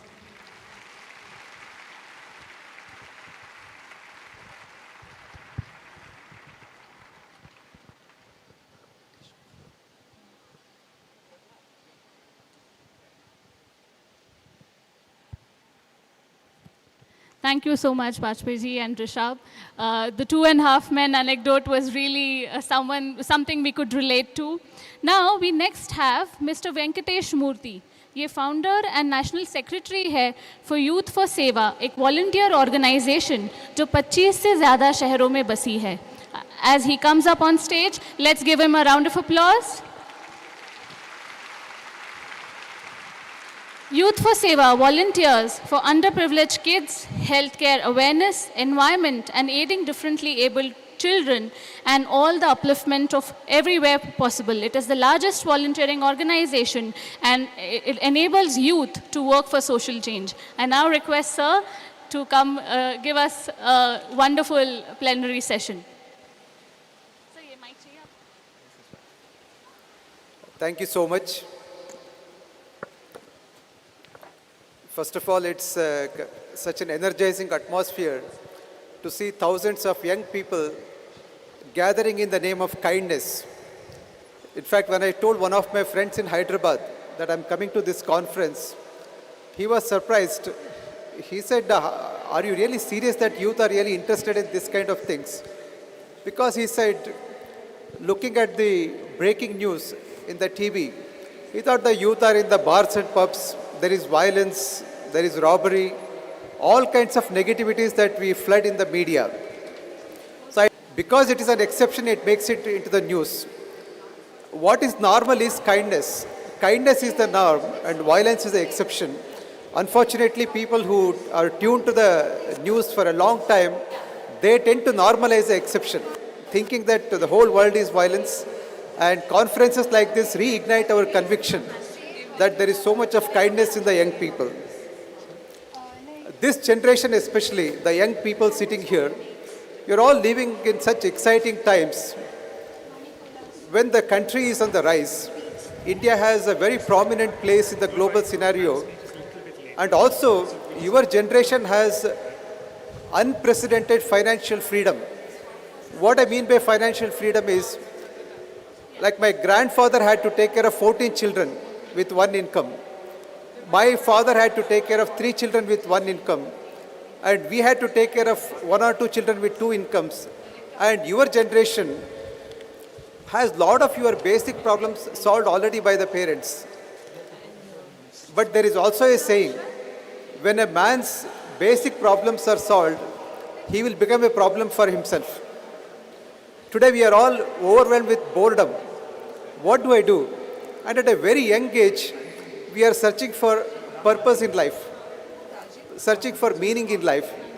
And that is what propels a large number of young people today to come and volunteer. There is a very powerful undercurrent amongst the youth. Thousands of young people come and register on the website of Youth for Seva without any advertisements that they want to make a difference. They want to bring about positive change.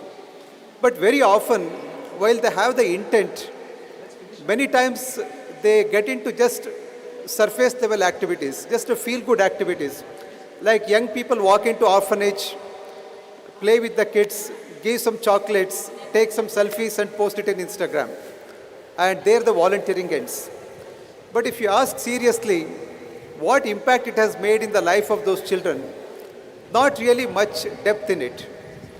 What Youth for Seva is trying to do is to design more structured volunteering programs so that the time you spend really makes a difference. And we align with the government programs also. For example, recently, central government announced a scheme called Karmic Cards for the construction workers. There are lots of benefits for construction workers here. Health insurance, life insurance, scholarship for their children's education. But how many construction workers know about it? This is where at YFS, we are engaging thousands of college students to work with these construction workers, create awareness about this, and enroll them in these programs. Similarly, there is a scholarship program called National Means Cum Merit Scholarship. This is for 8th standard students in government schools. And if they clear this exam, they get 12,000 rupees a year scholarship for the next 4 years. Now, while this scholarship is there, the children are not trained for the mental ability test.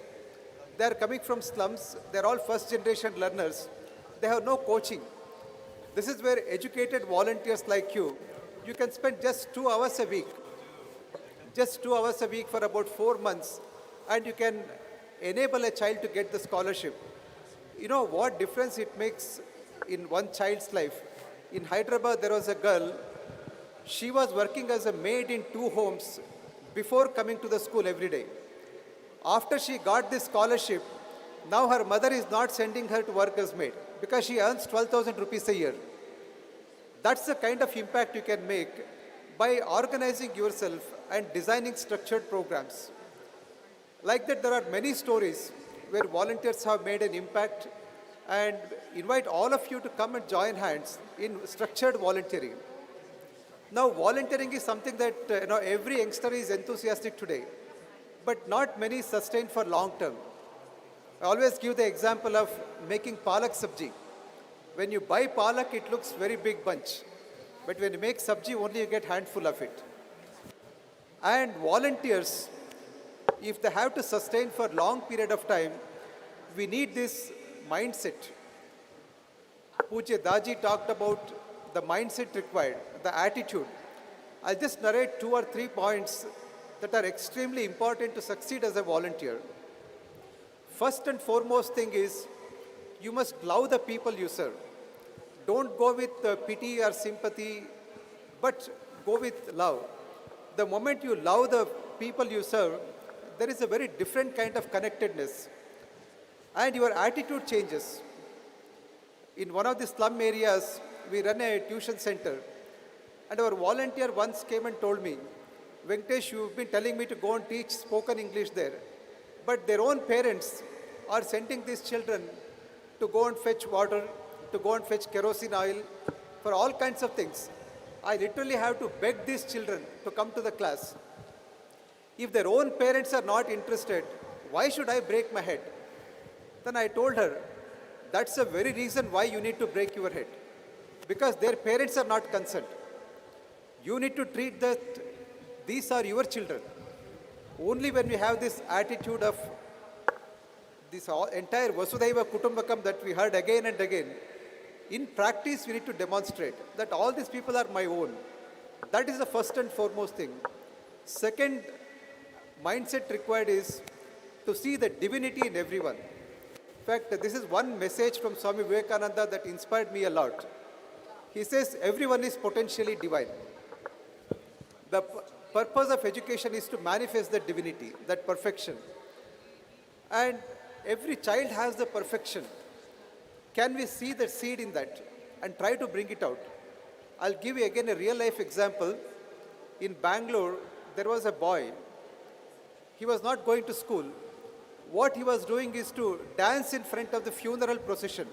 In some of the communities, when they have funeral procession, they have children who dance in front of it and they are paid small money. So this boy was dancing in front of a funeral procession, and one of our Youth for Seva volunteers, she saw this boy, felt this boy looks so bright, he should have been in school.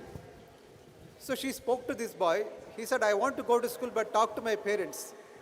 So she went to his house, convinced the parents, and put him in a shelter home. Now, a few years later, the very same boy who was dancing in front of funeral, he completed 10th standard with 77% score, and later on he completed BCom and MCom also. Because this one volunteer saw that this boy has the potential. That is what I mean by seeing divinity. It is not really doing puja. Divinity is the perfection. Can we see the seed of perfection in everyone? That is the second important mindset change we need to have. And third and foremost thing is the humility. When you serve any community, go with humility. Because we are not doing anything extraordinary here. If you contemplate about your own life, we are all successful in life not simply because of our own individual efforts. Entire society has contributed for my success. This awareness we need to keep. For example, you look at your school, the construction workers who built your school have not sent their children to school. Your office space, your own houses, everything. We are all educated at the expense of the poor. This is where Swami Vivekananda says, I hold every countryman a traitor who, having been educated at the expense of the poor, pays not the least heed for them. We are all educated at the expense of the poor. This Runa Prajna we say, the sense of social debt, once we internalize, then we know that volunteering is a very humble act. There is absolutely nothing to feel proud about it or arrogant about it. So these three things about love, seeing divinity, and going with humility. With these three qualities, when we get into volunteering, you truly expand your consciousness. We feel connected with the entire creation. And there is immense joy when you volunteer, when you make a difference in somebody's life. We all experience the sense of joy which is uncomparable to anything else. So the journey in volunteering, just to sum it up, a lot of people, they are not even conscious that they are not volunteering. That is the first stage. Raise awareness in them. At least they become conscious that they are not volunteering. The third stage is, with consciousness, consciously I start volunteering. With awareness I start volunteering. Later on, when you feel connected with the entire society, you are filled with so much of joy within, volunteering becomes unconscious. So journey from unconscious not volunteering to conscious not volunteering, conscious and volunteering, and unconsciously volunteering. That's the state we all must reach, and I wish each and everyone a very joyful journey in volunteering. Thank you very much.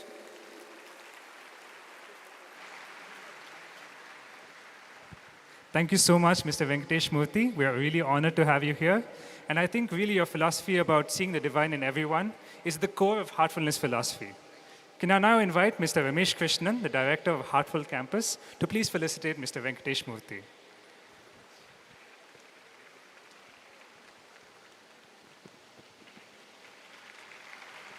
A big round of applause, please. Yeah. Okay, so now some admin announcements that all of you are really keen for. The QR code for attendance for Day 2, Session 1 is available with volunteers all around the hall. So please find the nearest volunteer to register your attendance. Volunteers, please raise your hands so you can be visible.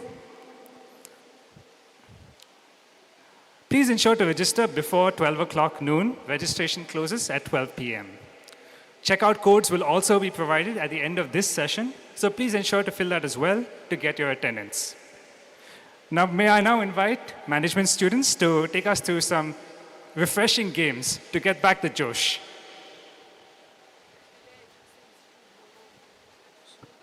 Hello everyone, how are you all? My name is Abdul Hanan and I am from Pillai Institute of Management Studies and Research, Navi Mumbai, Panvel. And today's game we are having the guess the brand. I will tell you a tagline of a brand and you have to guess which is the brand. You all are with me? You are not audible. You all are with me? It's the first tagline. Zindagi ke saath bhi, zindagi ke baad bhi. Second tagline. Taste the thunder.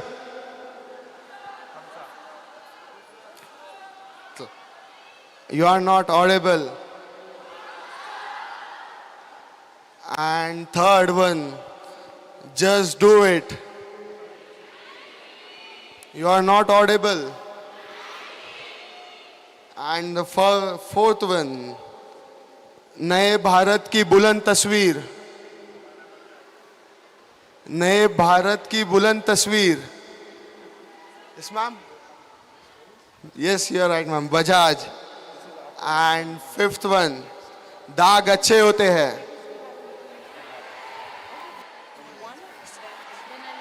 Great. And the sixth one, कुछ मीठा हो जाए. Sorry? Exactly. And seventh one, this is little bit difficult. Let's see. पागलपंती भी जरूरी है. पागलपंती भी जरूरी है. Exactly, Miranda. And the eighth one, सीधी बात नो बकवास. सीधी बात नो बकवास. Guys, you are not audible. Sorry? Yes, Sprite clear hai. And the last, the most difficult one, shopping का नया address. I will repeat, shopping का नया address. Exactly, Flipkart. Thank you so much for your coordinations. Have a great day.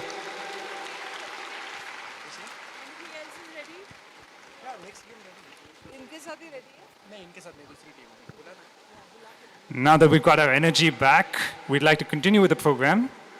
For our next speaker, we'd like to invite Ms. Nirmala Mehendale, who is the founder trustee of the World Kindness Movement in India.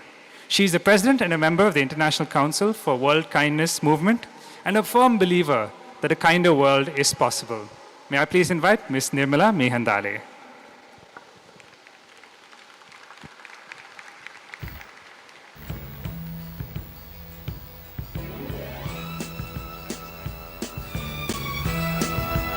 So everybody stand up. I know many are missing. Come on, stand up. Thank you. We are all going to groove to this number. Yeah, can we have this louder? And if you see your sister falling by the way, just stop and say, you're going the wrong way. You've got to try a little kindness. Yes, show a little kindness. Or just shine your light for everyone to see. And if you try a little kindness, then you'll overlook the blindness of narrow-minded people on the narrow-minded streets.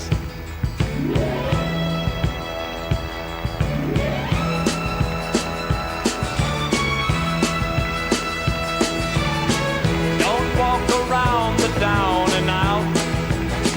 Lend a helping hand instead of doubt. And the kindness that you show every day will help someone along their way. You've got to try a little kindness. Yes, show a little kindness. Just shine your light for everyone to see. And if you try a little kindness, then you'll overlook the blindness of narrow-minded people on the narrow-minded streets.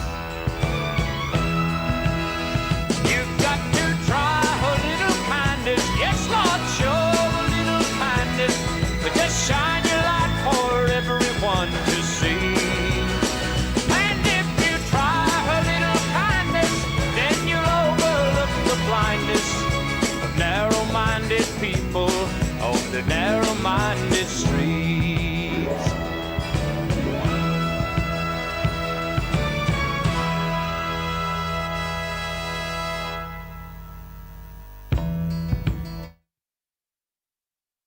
Hello everybody, welcome, wake up, and I'm going to talk about the vibe.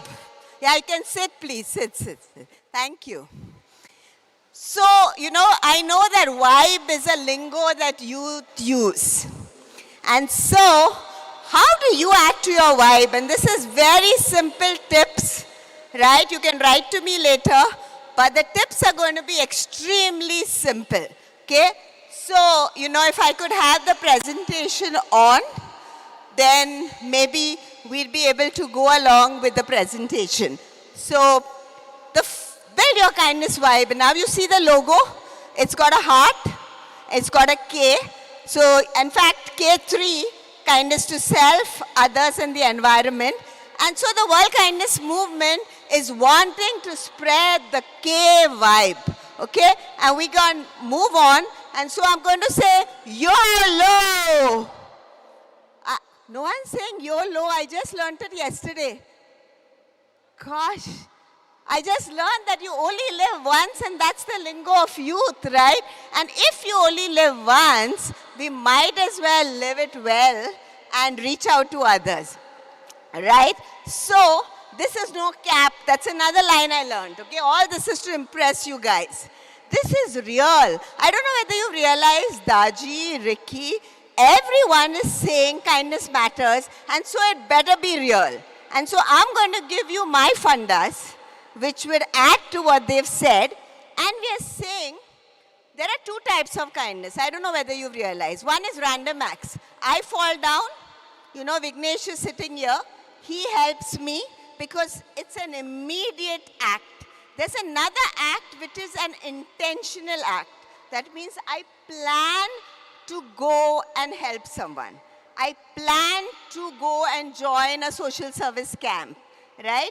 And so we have, as you see, an IAK and an RAK. So I'm going to tell you two stories because stories are interesting. The first story is a story of 1991. And I say 91 because India had not opened up yet. And so we didn't have all those, you know, luxury items and stuff like that. And this was a 20-year-old girl who left India to go to America for studies, right? She went, and on first day, she was so impressed with the vending machine because she'd never seen a vending machine. There was a lot of financial, you know, issues in those days. People didn't have much dollars. And she said, $1 and I can get a bottle. She was excited. And she was nervous because kabhi machine mein paisa dala nahi tha. She said, agar machine ne mere $1 le liya. You know, you can understand when all of us have been through a financial situation. But she took the courage and she said, the first day in the US, let me have a bottle of juice. And she puts this dollar in, and there is no bottle that comes out. And now I think she's going to cry. And I've heard this story so many times, but it still makes me smile. And there's a person who's watching her. And he comes and he puts his dollar and he says, welcome to America. It's a very powerful story because that person has not forgotten what happened 30 years ago. It's a random act. Somebody was observing, somebody noticed, and somebody helped. The second story is of one of you. There's a person called Rishikesh. I don't know if he's here. If he's here, Rishikesh, please stand up. Because Rishikesh connected with me on LinkedIn 10 days ago. He saw the Heartfulness post and he connected. And he wrote in his LinkedIn message, let me know if I can help you. And I said, Rishikesh, can we have a call? Because I was coming here and he was coming here. Fantastic. You know, I'm a person who says, wow, a volunteer. And today, Rishikesh is helping me with some of the interviews I want from you on what is kindness. So this is a deliberate act. Rishikesh reached out. He reached out to me, I responded, and we two are friends today. This happened 10 days ago. So friends, this is kindness, right? I'll move to the next slide now. And the next slide is about how do I build my vibe for success? We all want success, right? I don't know whether you've thought of the K vibe. I'm going to make it cool and call it the K vibe. I don't know whether you've looked at success in achieving your life goals. And, you know, we can move on so that you see what's next on the slide. And it actually talks of meditation, so I'm not going to spend time. It's proven that meditation helps the brain calm and helps us take better decisions. There's music. You've seen Try a Little Kindness, and you're going to see Ricky K. So uplifting music always helps with the vibe. Daaji calls it energy. And it is a similar thing, it's vibrations, right? Do I give the vibration out? There's diet, fitness, and being with nature. So Shanti Vanam, Kanha Shanti Vanam has so much of nature because nature calms us. And nature brings the great vibe. But now we are going to look at the K vibe. And what do you think is the K vibe, right? So the K vibe is when I connect with you, can I get cooperation?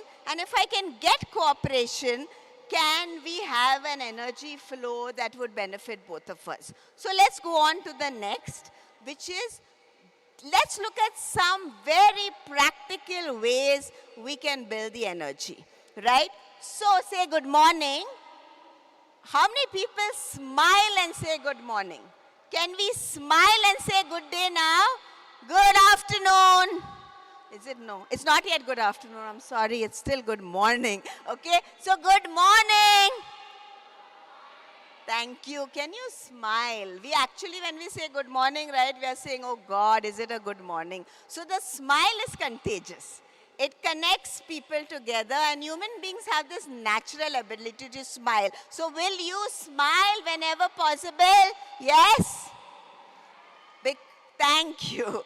Because it gives the vibe, and even if you're not feeling good, you start feeling a little better. So let's move on to the slide. And the slide is basically, it talks about our mannerism. How do I speak to you? How do I behave with you? It talks about generosity. Suppose there's a chair and there's a senior person. Can I help? Generosity is not only about money. It is about, do I give time? Do I share my talent? Do I share my resources? And if I have money, it is about what I have. If I don't have money, I can't share money, but I can help and I can volunteer. I know a lot of people over here are volunteering with social media. So volunteering is a part of, am I generous, right? So there are two things not mentioned here. One is, can I apologize? Can I say sorry?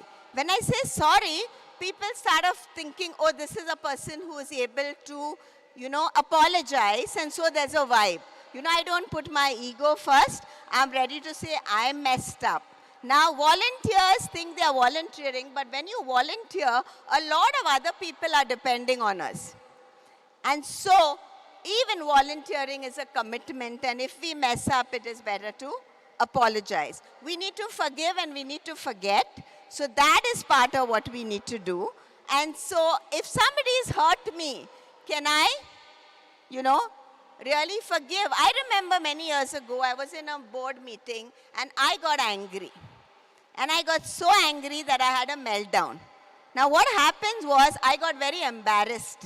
Okay, we are emotional beings, and at work we are told to keep our emotions aside. It's okay, but it was so gracious of this person to come and tell me, because I was feeling terrible in this whole room of aggressive people who were chasing targets. Here I was nearly, going to break up and cry because I was so angry with what was happening. And so we move on. I'm sure you're getting the vibe of what I'm saying, right? Language, mind your language, because language connects or it disconnects. I can be rude to somebody, and on social media, friends, we think we are faceless. And we go on hitting on each other. We are rude. Nothing goes. Your reputation is built even on social media. So don't forget that people are watching what you do and what you say. And so really, really try to behave or write in a manner that speaks of you. And don't let that get ahead of you, right? I've spoken about volunteering. There's so many volunteers here. I can take names. There's Ananya here. There's Vignesh. There's Karina. There's Sita from MGIP who helped me reach here. There is Vanilla, there is Vaishnavi, there's Kushal, and there are so many others from the Heartfulness team who have been helping me. Can I be gracious and say thank you? Does it hurt? And thank you is not a word. You should really mean what you say. So all this builds the K vibe. Now, do you want to add to your vibe? Yes. Not getting a yes. Thank you. Okay, so we are actually saying, let's move to the next slide.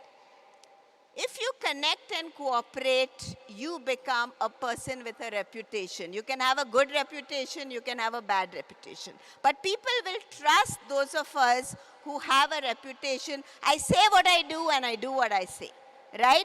The digital world is a village. Why is the digital world a village? Because everything is known about us. So you can't run away like earlier. The digital world follows us. And so it's important to build goodwill, and I'm giving you a practical reason why this vibe will get you success. Yeah? So let's move on to the next slide. Daily, it's a tightrope. You can see this guy with a heart. It is so difficult to take a tightrope. You're balancing. In fact, Heartfulness says, I can't leave my family and follow a spiritual path. At the same time, I cannot follow a material path, right? There is a balance, and that is very difficult, my friends. It is difficult. It takes courage to be kind. Kindness is not about flowers and teddy bears. Kindness is tough. And so balancing our self-interest, what I want, you looked at yesterday, I have to get what I want. At the same time, I can help many other people, and that's sustainable kindness. Because otherwise I can, totally burn out. Every time you say I'm helping, I can burn out. How do I look after myself? And I look after others. And that's the tightrope. I want you to see how difficult it is, but that's what will get you success. You look at self and look at others. Imagine India, right? If we had more people who reached out, we'd have a great country. I have a line called Imagining India to Kindia as we approach our Independence Day. If we were Kindia and we all reached out, we'd have a huge nation of givers, right? And receivers. And every time I've observed a kind act, I felt great. So I don't know about observers, but observers feel as great as givers and receivers. And so kindness is a ripple effect. It moves through a large stream. Can we move to the next slide, please? So today, let's set the vibrations. And rising with kindness is we commit to rise by lifting others.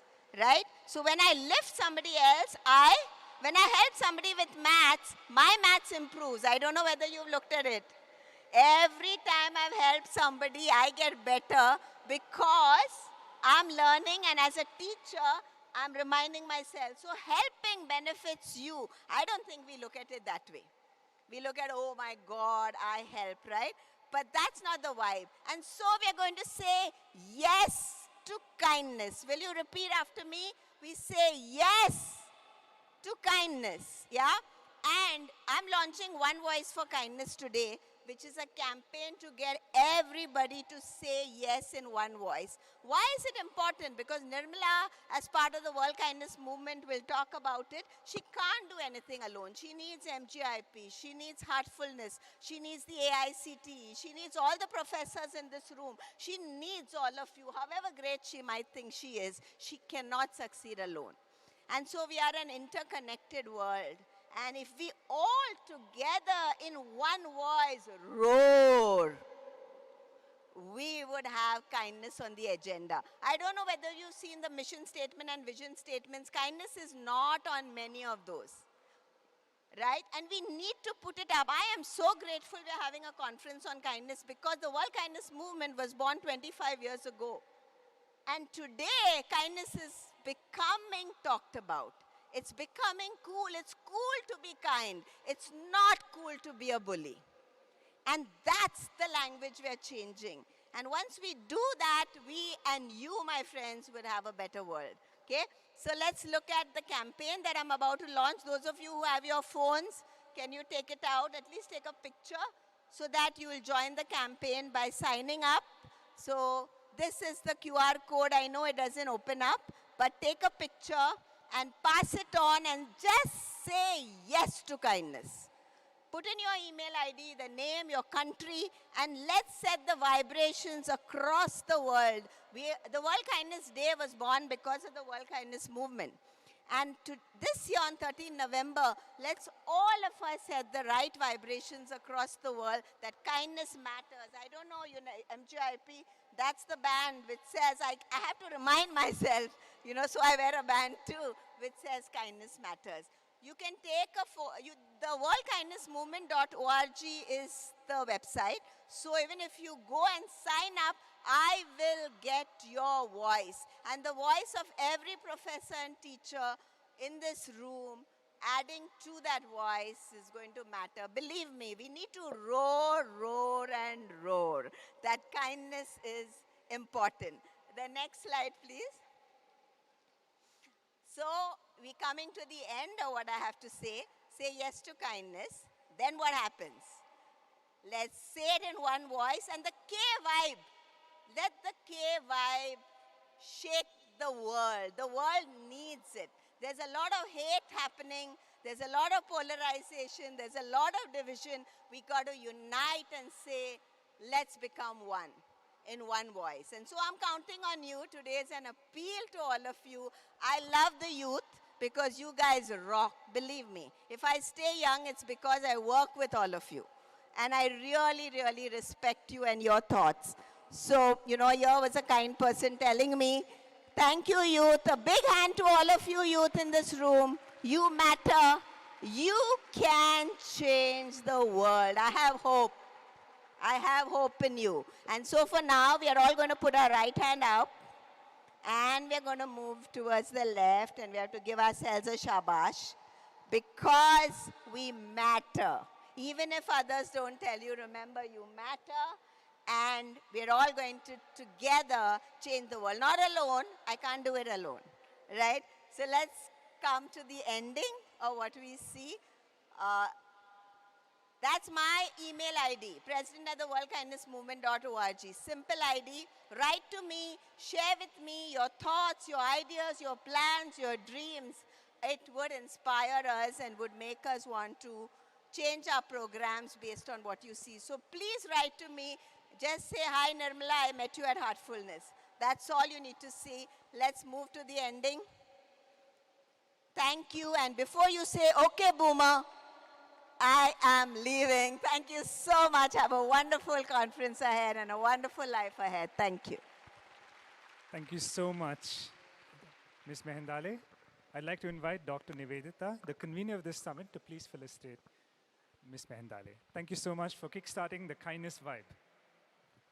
A big round of applause, please.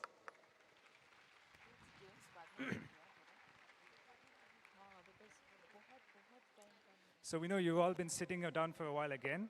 So we'd like to welcome the students of the management school to bring us back.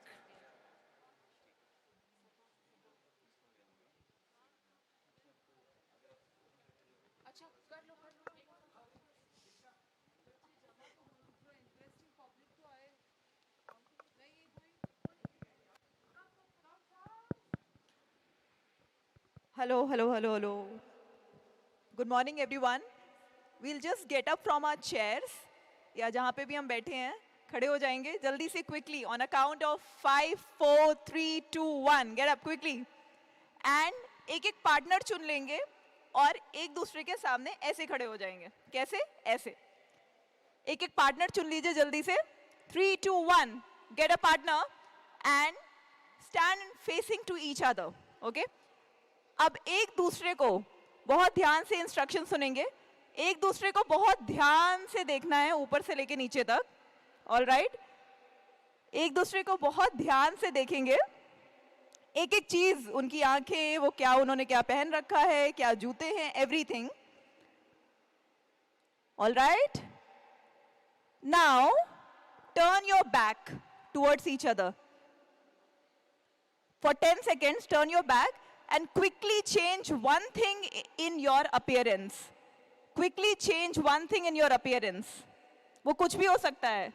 वो घड़ी उतारना हो सकता है, वो mask उतारना हो सकता है, वो कुछ भी हो सकता है. I'm not giving any more hints, but quickly change one appearance. Okay? Now quickly turn back towards each other. Face each other. और एक दूसरे को बताइए कि क्या चेंज किया उन्होंने. एक दूसरे को बताइए कि क्या चेंज किया उन्होंने. बता दिया?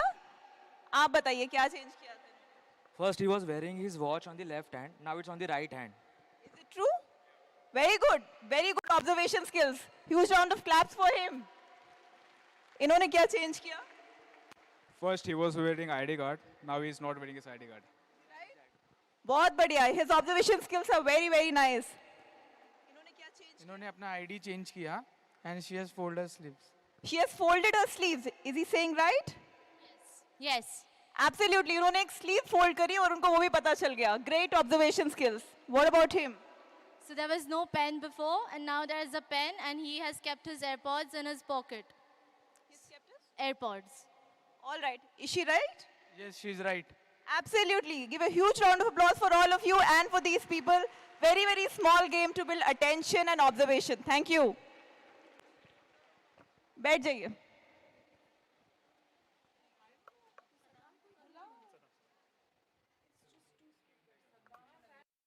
All, let's gear up for the next sessions.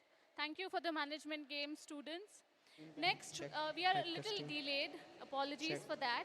But next we have our wonderful speakers who would be sharing their kindness stories with us. Yesterday, Daaji said that according to him, kindness is compassion in action. So now we have three amazing speakers who would be sharing their stories with you. First, we have today is Mr. Saddam Hajubam. He has been, I request him to come on stage while I give his introduction. So he has been featured on a show produced by Oprah Winfrey and Prince Harry on Apple TV, titled The Me You Can't See. He's the founder of Ya.all, India's first registered, queer and youth-led, focused organization based in the Northeast. He's also put together India's first trans football team. Please put your hands together and join him in welcoming him.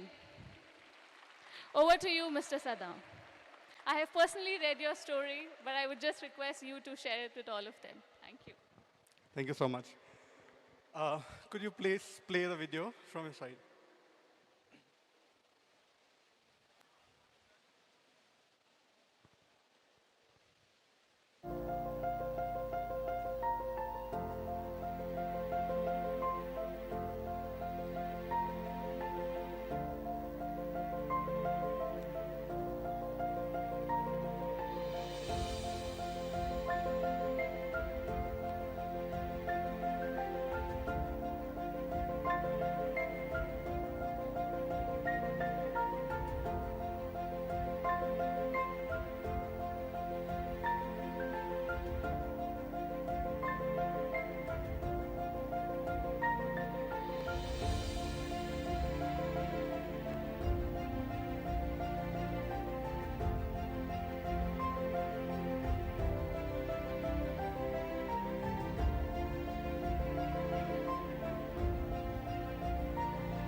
Thank you so much. Thank you so much for that. So, I am from Manipur. How many people know where Manipur is? Oh, that's great. Can you give me one example of how do you know Manipur? Mary Kom, right? And Mirabai, who just won a Commonwealth Games medal in weightlifting.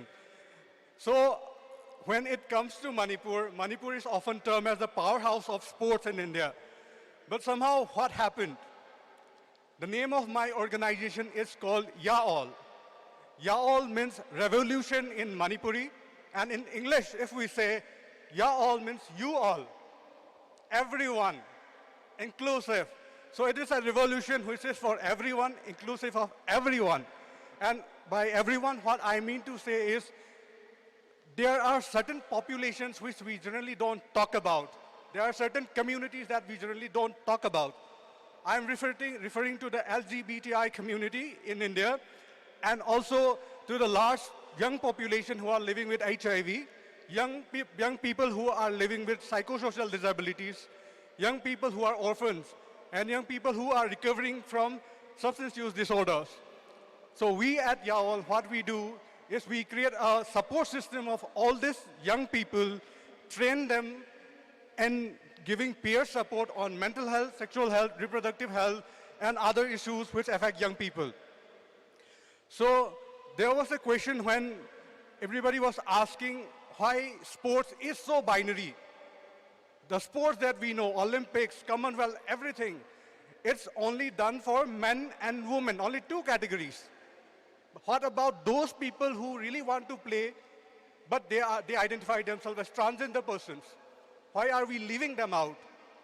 So that was the first idea of why we created a transgender football team in India, which is not only the first in India, but it's the first in Asia and second in the world. So we proudly can say as Indians that India has produced the first all transgender football team, and we are very proud of it. So when people say next time, what differs India from other countries in terms of sports? We also encourage transgender persons to come out and play. It's not only about men and women anymore. So give the example of YAOL when they ask, where are this team? And this team is coming out from the powerhouse of sports, that is Manipur, in the northeastern part of the country. And with this team, what we are doing, we are not just playing. We are training them on skill development. We are training them on livelihood support. We are providing them free shelters. And all of this, how? How we are able to manage all of this thing? Through kindness. And you will ask how kindness is helping you run it. Because most of these programs are run on crowdfunding. People are supporting us on crowdfunding pages. They are giving out resources to us to help train these young communities, young people, to also to give support on mental health when somebody is in crisis. So what we generally survive is through certain acts of kindness, empathy, and compassion. Personally for me, there was one question which was asked, why did you start such thing which nobody is doing? Nobody was talking about LGBTIQ community. Nobody was talking about anything else about such community because that is discrimination. But what I tried to do was,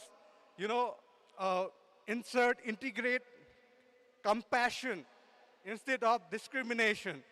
When you start accepting people, that is how the change is made. When we discriminate people, you are discriminating the human resources of your country. Isn't it right? When you discriminate somebody, you are discriminating the worth of that person. So let's say India has around 10% of the population is roughly counted as the people from the LGBTI community. So if you are discriminating that 10% based on their gender, you are discriminating the country. You are discriminating the workforce of your country.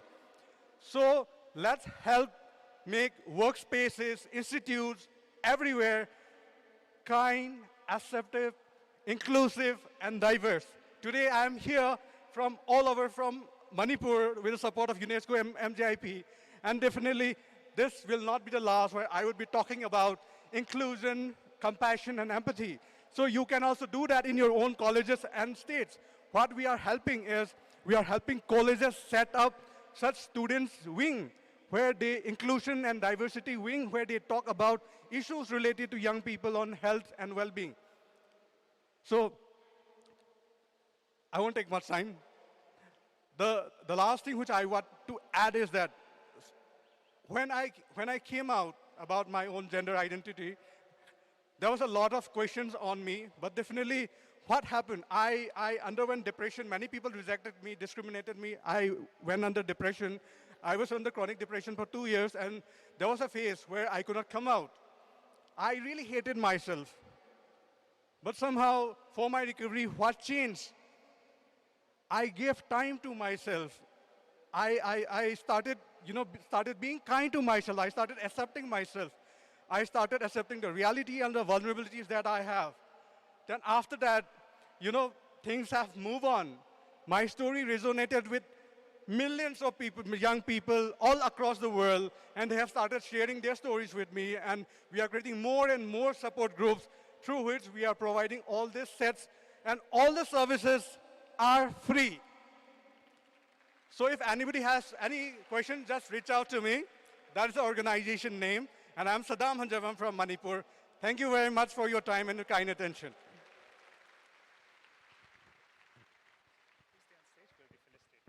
Thank you so much, Mr. Saddam.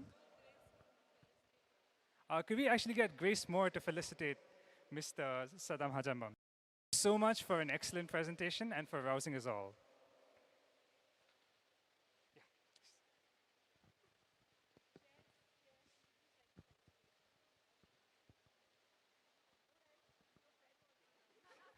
Could we have a big round of applause for Mr. Saddam, please?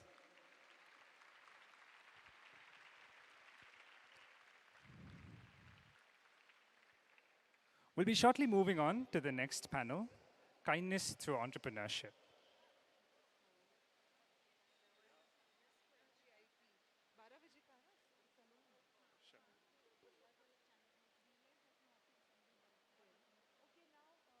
There are breakout sessions.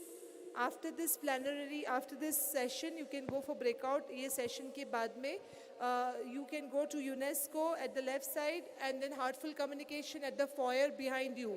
But not now, after this panel discussion, okay? The breakout session will be around 12:30 at UNESCO MGIP, and then at the foyer Heartful Communication is also there. The two sessions जहाँ पे आप लोग जा सकते हो. एक तो UNESCO का है, आधे घंटे बाद शुरू हो जाएगा, और दूसरा है हार्टफुल कम्युनिकेशन जो आपके पीछे दिख रहा है ग्रीन ग्रास, वहाँ पे होने वाला है.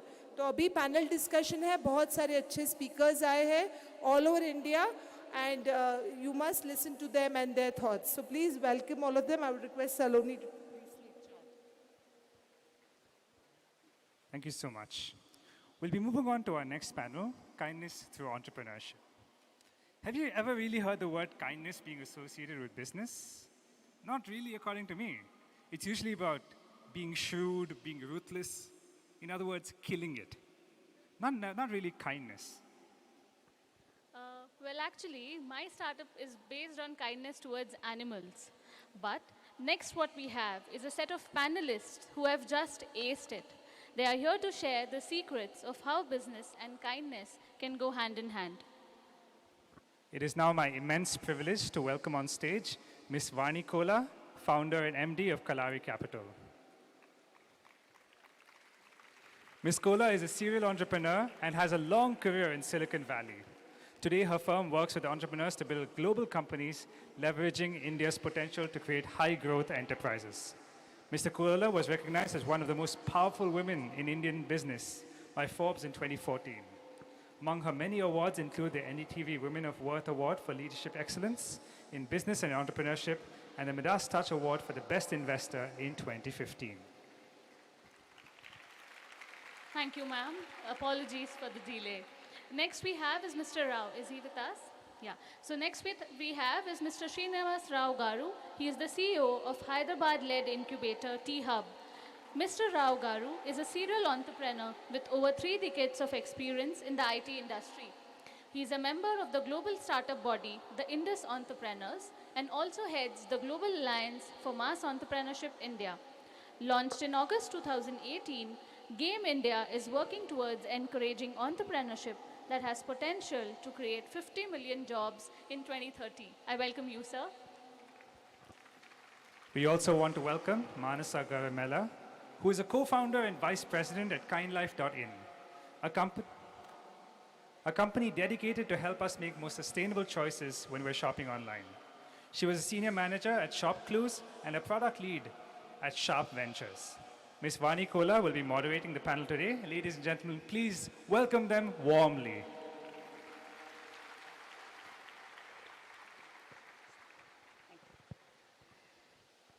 Good afternoon, everyone. I hope you have had a great event so far. I know the focus of the event is kindness. It's not a word that most of us think too much about in our daily reflections, especially in the context of work. And we have two great guests here with us. MSR Garu runs Tea Hub, and he'll explain about that in a minute. And then Mansa is a founder of Kind Life, and she'll talk about what her firm does first before we hear from them the role of kindness in leadership. So MSR Garu, if you can describe what you do today and introduce yourself. Thank you, Vani Garu, and thank you to all the organizers for having me here. This has been a complete, eye-opener, revelation. I did not know something as good as this or as wonderful as this existed in Hyderabad. So, first of all, thank you for taking the trouble of having me here. Okay, so quickly about what we do at Tea Hub.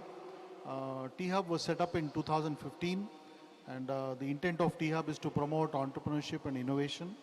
So we support early stage entrepreneurs through a range of interventions. We give them space, we run programs for them, help them find their first set of customers, connect them to VCs, micro VCs, angel funds. We help them get their talent on board. So we call it 6 M's: markets, money, mentors, motivation, mindset, and of course manpower. Right? So that's what we are trying to do. So far we've supported about 1,100 entrepreneurs and helped them raise close to about $2 billion of funding. Tea Hub was one of the largest accelerators, incubators in the country, and if you haven't gone there in Hyderabad, it's something that you should definitely consider. Mansa, love to get your feedback and background. Thank you. It's my pleasure and honor to be here. Thank you so much. Like he mentioned, it's the first time I'm seeing such an amazing place, and it's very inspiring. So I'm the co-founder of Kind Life. With Kind Life, we're trying to make kindness into actionable items and changes that you can make into your life. You can learn, shop, and share everything kind to you, others, in the environment. And we really believe that kindness is our superpower. And it is the small steps that you take every day that really matters. You can shop for over 400 brands that are plant-based, organic, toxin-free, eco-conscious, cruelty-free across beauty, food, nutrition, home, and other categories. So if you want to make small changes, this is a great place to start. Thank you, Mansa. I want to ask both of you, as we reflect on our life, some moments just stay with us. They're very powerful moments where somebody showed extraordinary kindness to us. Could be a family member, could be a random stranger, but somewhere that moment has a transformative power on us. So I'd love to understand, Mansa, you can start, but I'd love to understand if there is an anecdote from your life that you're willing to share with us where the power of kindness is something you felt. Yeah, I think for me it was, I still remember very distinctly. I was a child and my father was traveling and I'd asked for a toy. And I must have been about 6 or 7 at that time. And my father was in the US, in San Francisco, where he'd gone to every shop to look for that toy, and I'd given him a very hard time about it. And he didn't find it, and he came home very disappointed, came back to the hotel very disappointed to find a box of the toy. Somebody in the store had seen him trying to look for it and wrote a little note saying, I have a daughter too, and I know how important it is. And it's been so many years, but even today, we don't know who the person is. But even today, it stayed with me as something that, it was not really what she had to do, but she saw how frustrated my dad was. And it was just a random act of kindness from a random stranger, but it stayed with me. You still have the toy? I still have the toy. So mine was when I was, I think, not probably as young as when Mansa was when that happened. It's a little, I was probably about 12 or 13. We used to stay in Manapakkam, and I used to love to go to the British Library. So this is, next to Sarovar, So we used to actually cycled down quite a distance, about whatever 8 or 9 kilometers. So there were about 3 of us who would cycle down. So one day we went and I got some. I still remember. I used to be a big, Wodehouse fan. So picked up a book, Wodehouse, and I think it was either Evelyn Waugh or Somerset Maugham, some book. Picked it up, coming back. Then near Raniganj, my bike had a flat. Okay, and it was pouring. It suddenly started pouring. So wet with one bike, quite a heavy bike of those days, 70s types, and wondering what to do.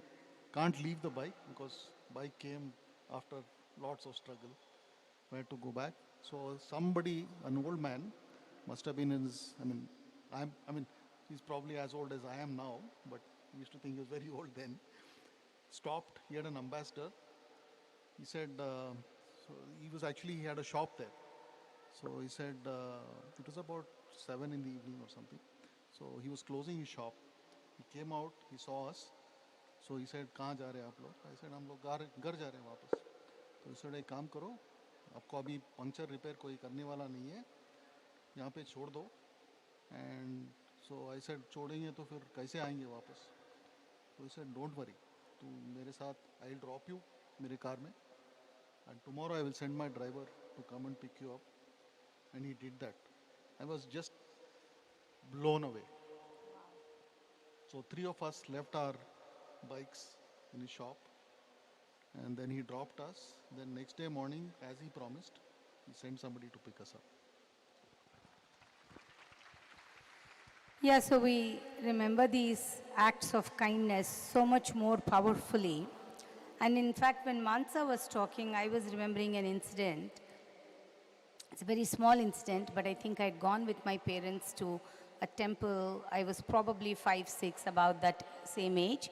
And I got lost because there were so many people. Then I can't find my parents, and then I'm crying. It's a fairly common childhood occurrence. But the lady sitting outside the temple with selling coconut, she saw me crying, made me come and sit with her. She said, "Don't worry, we'll sit here every day till your parents come and find you."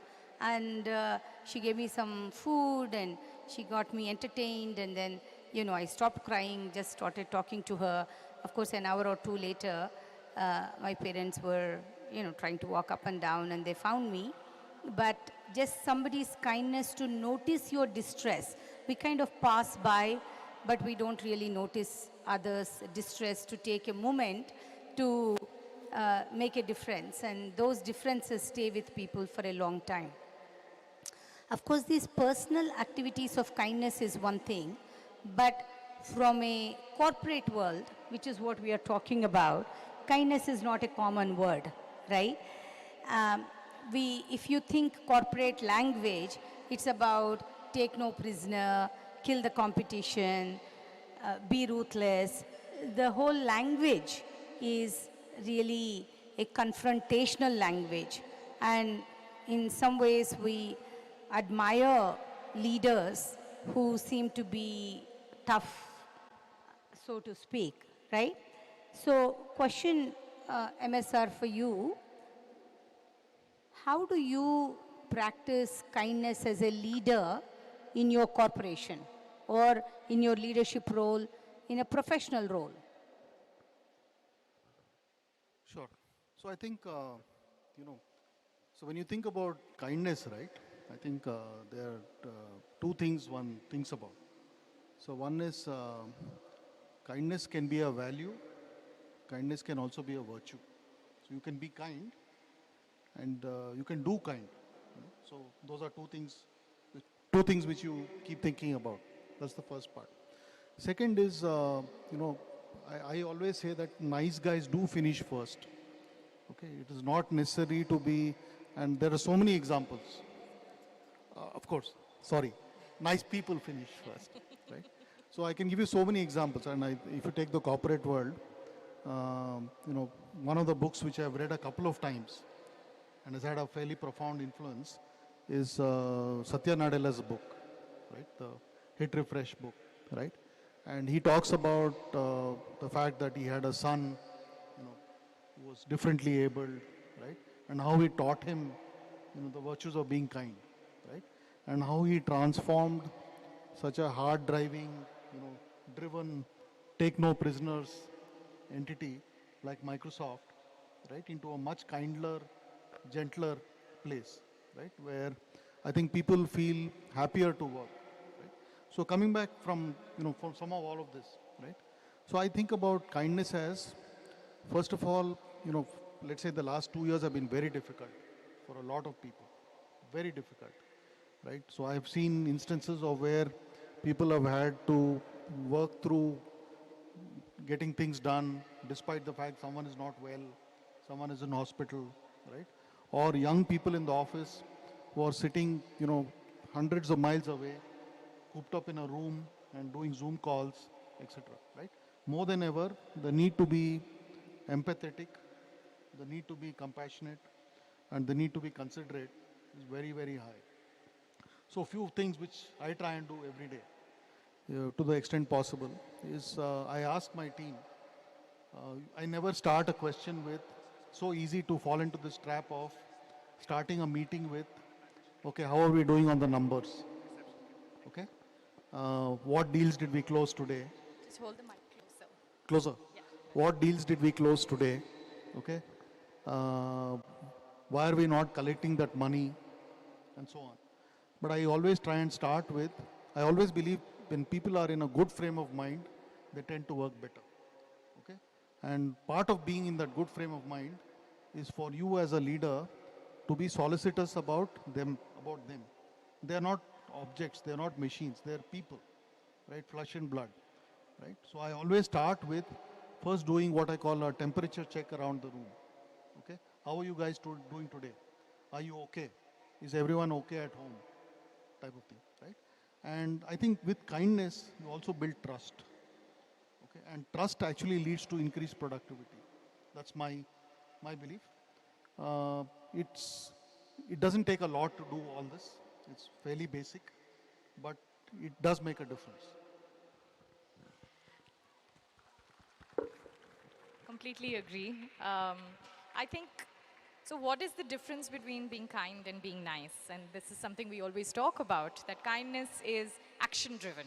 Tomorrow if somebody falls on the road and you say, oh, I'm sorry you fell, that's being nice. But do you pick them up and take them to the doctor, or do you get them help? And I think that's where, even in corporate world or when you're trying to work, that's where it should be. How are you being empathetic, and how are you giving employees or your team the resources to make it easier for them? So how actionable is it? And I think that's the biggest thing. I'm so glad that you'd mentioned about ruthless, and because there's so much of unlearning that one has to do, because you assume that you have to be cutthroat and ruthless to succeed, but that's not how it is. If you want it to be sustainable, and if you want a team to be driven, and if you want your colleagues to be feeling the same passion as you are, or even working at the optimal level, you have to be more empathetic and kind, and give them that space for them to be vulnerable too. Now, I have one question. When it comes to kindness to your teams, it's a lot easier to understand. As a leader, if you are kind, you actually have some benefits also. So you can even be selfish about being kind. I'm nice to my team people because they have to follow, they have to work hard, I have to see them every day. So there is an advantage to being kind to your own people, so to speak, to your team. But what about when you're negotiating? What about with your competition? What about with your so-called adversary? What is the role of kindness, if any, there? Because typically we look at life as a win-lose proposition, right? And when you win a deal, or when you out-negotiate somebody, you're not thinking about how that person is feeling and the cost to that person, what happened, right? Your success, your winning, what was the cost of that to the other person? So is there at all a role of kindness in business with competition and adversary?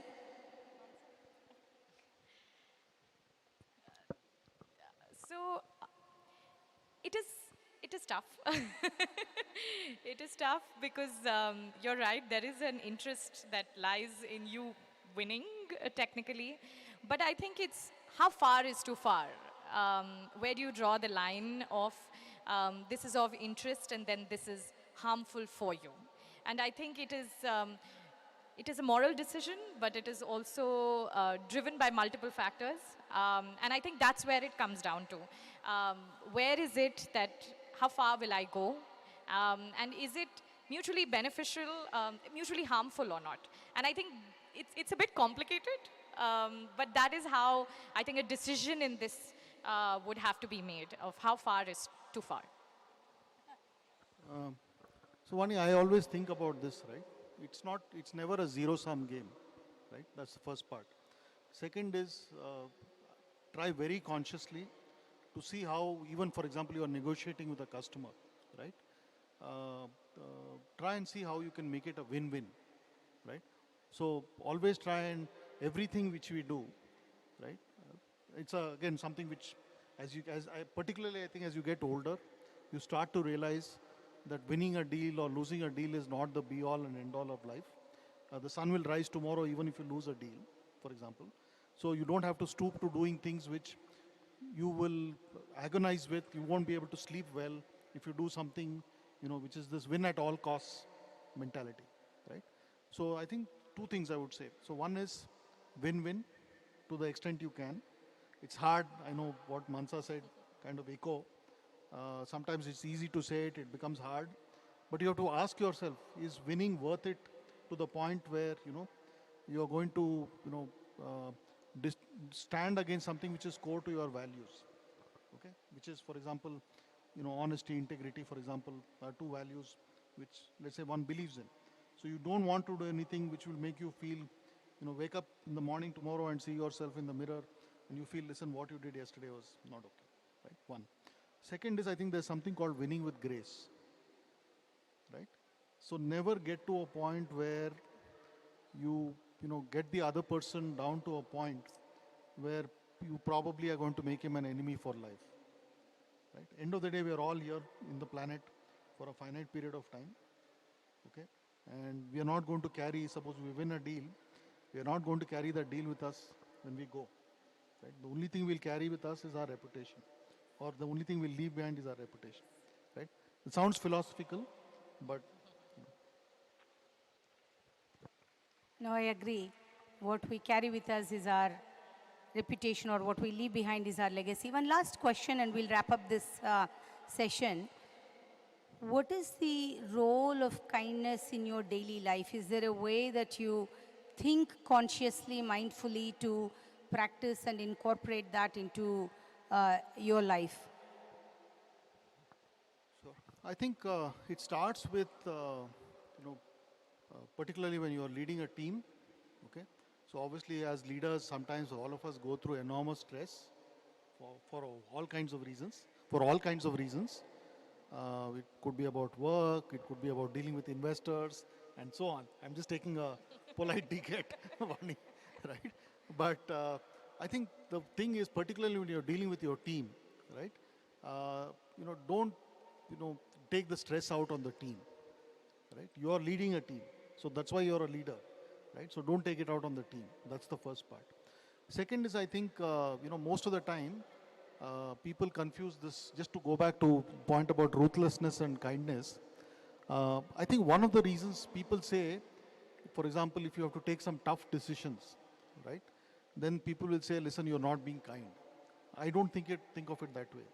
If you define standards to which you expect your team to be held accountable to, right? And you say, listen, we've agreed, we've got consensus, we need to do this. And if somebody is not delivering on it, right, because of whatever reason, then holding them accountable, right, and equating kindness to weakness is not right. I think in everyday life, I feel it also starts with self, which becomes a little difficult as you become a leader, or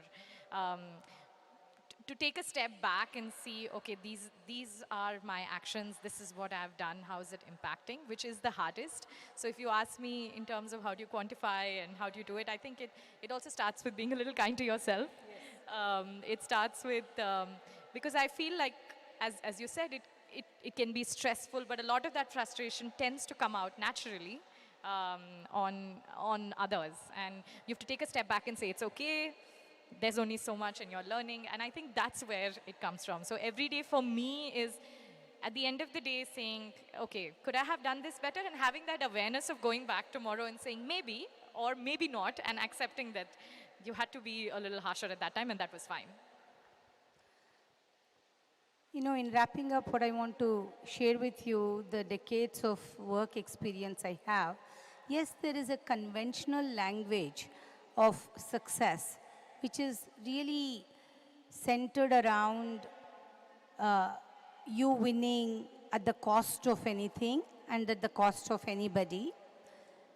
And I can assure you that there is an alternate language that you can embody and stand for and, you know, really achieve everything that you set out to achieve, but also create a better process and a better world and better outcomes for everyone. There is no fun in just being the one to win when our winning is not celebrated, as they say, even by our adversaries, right? So you see that in sports, when someone has won, the competitor against that, you know, accepts the loss with grace because they know that this was really won hard and, you know, you can respect that.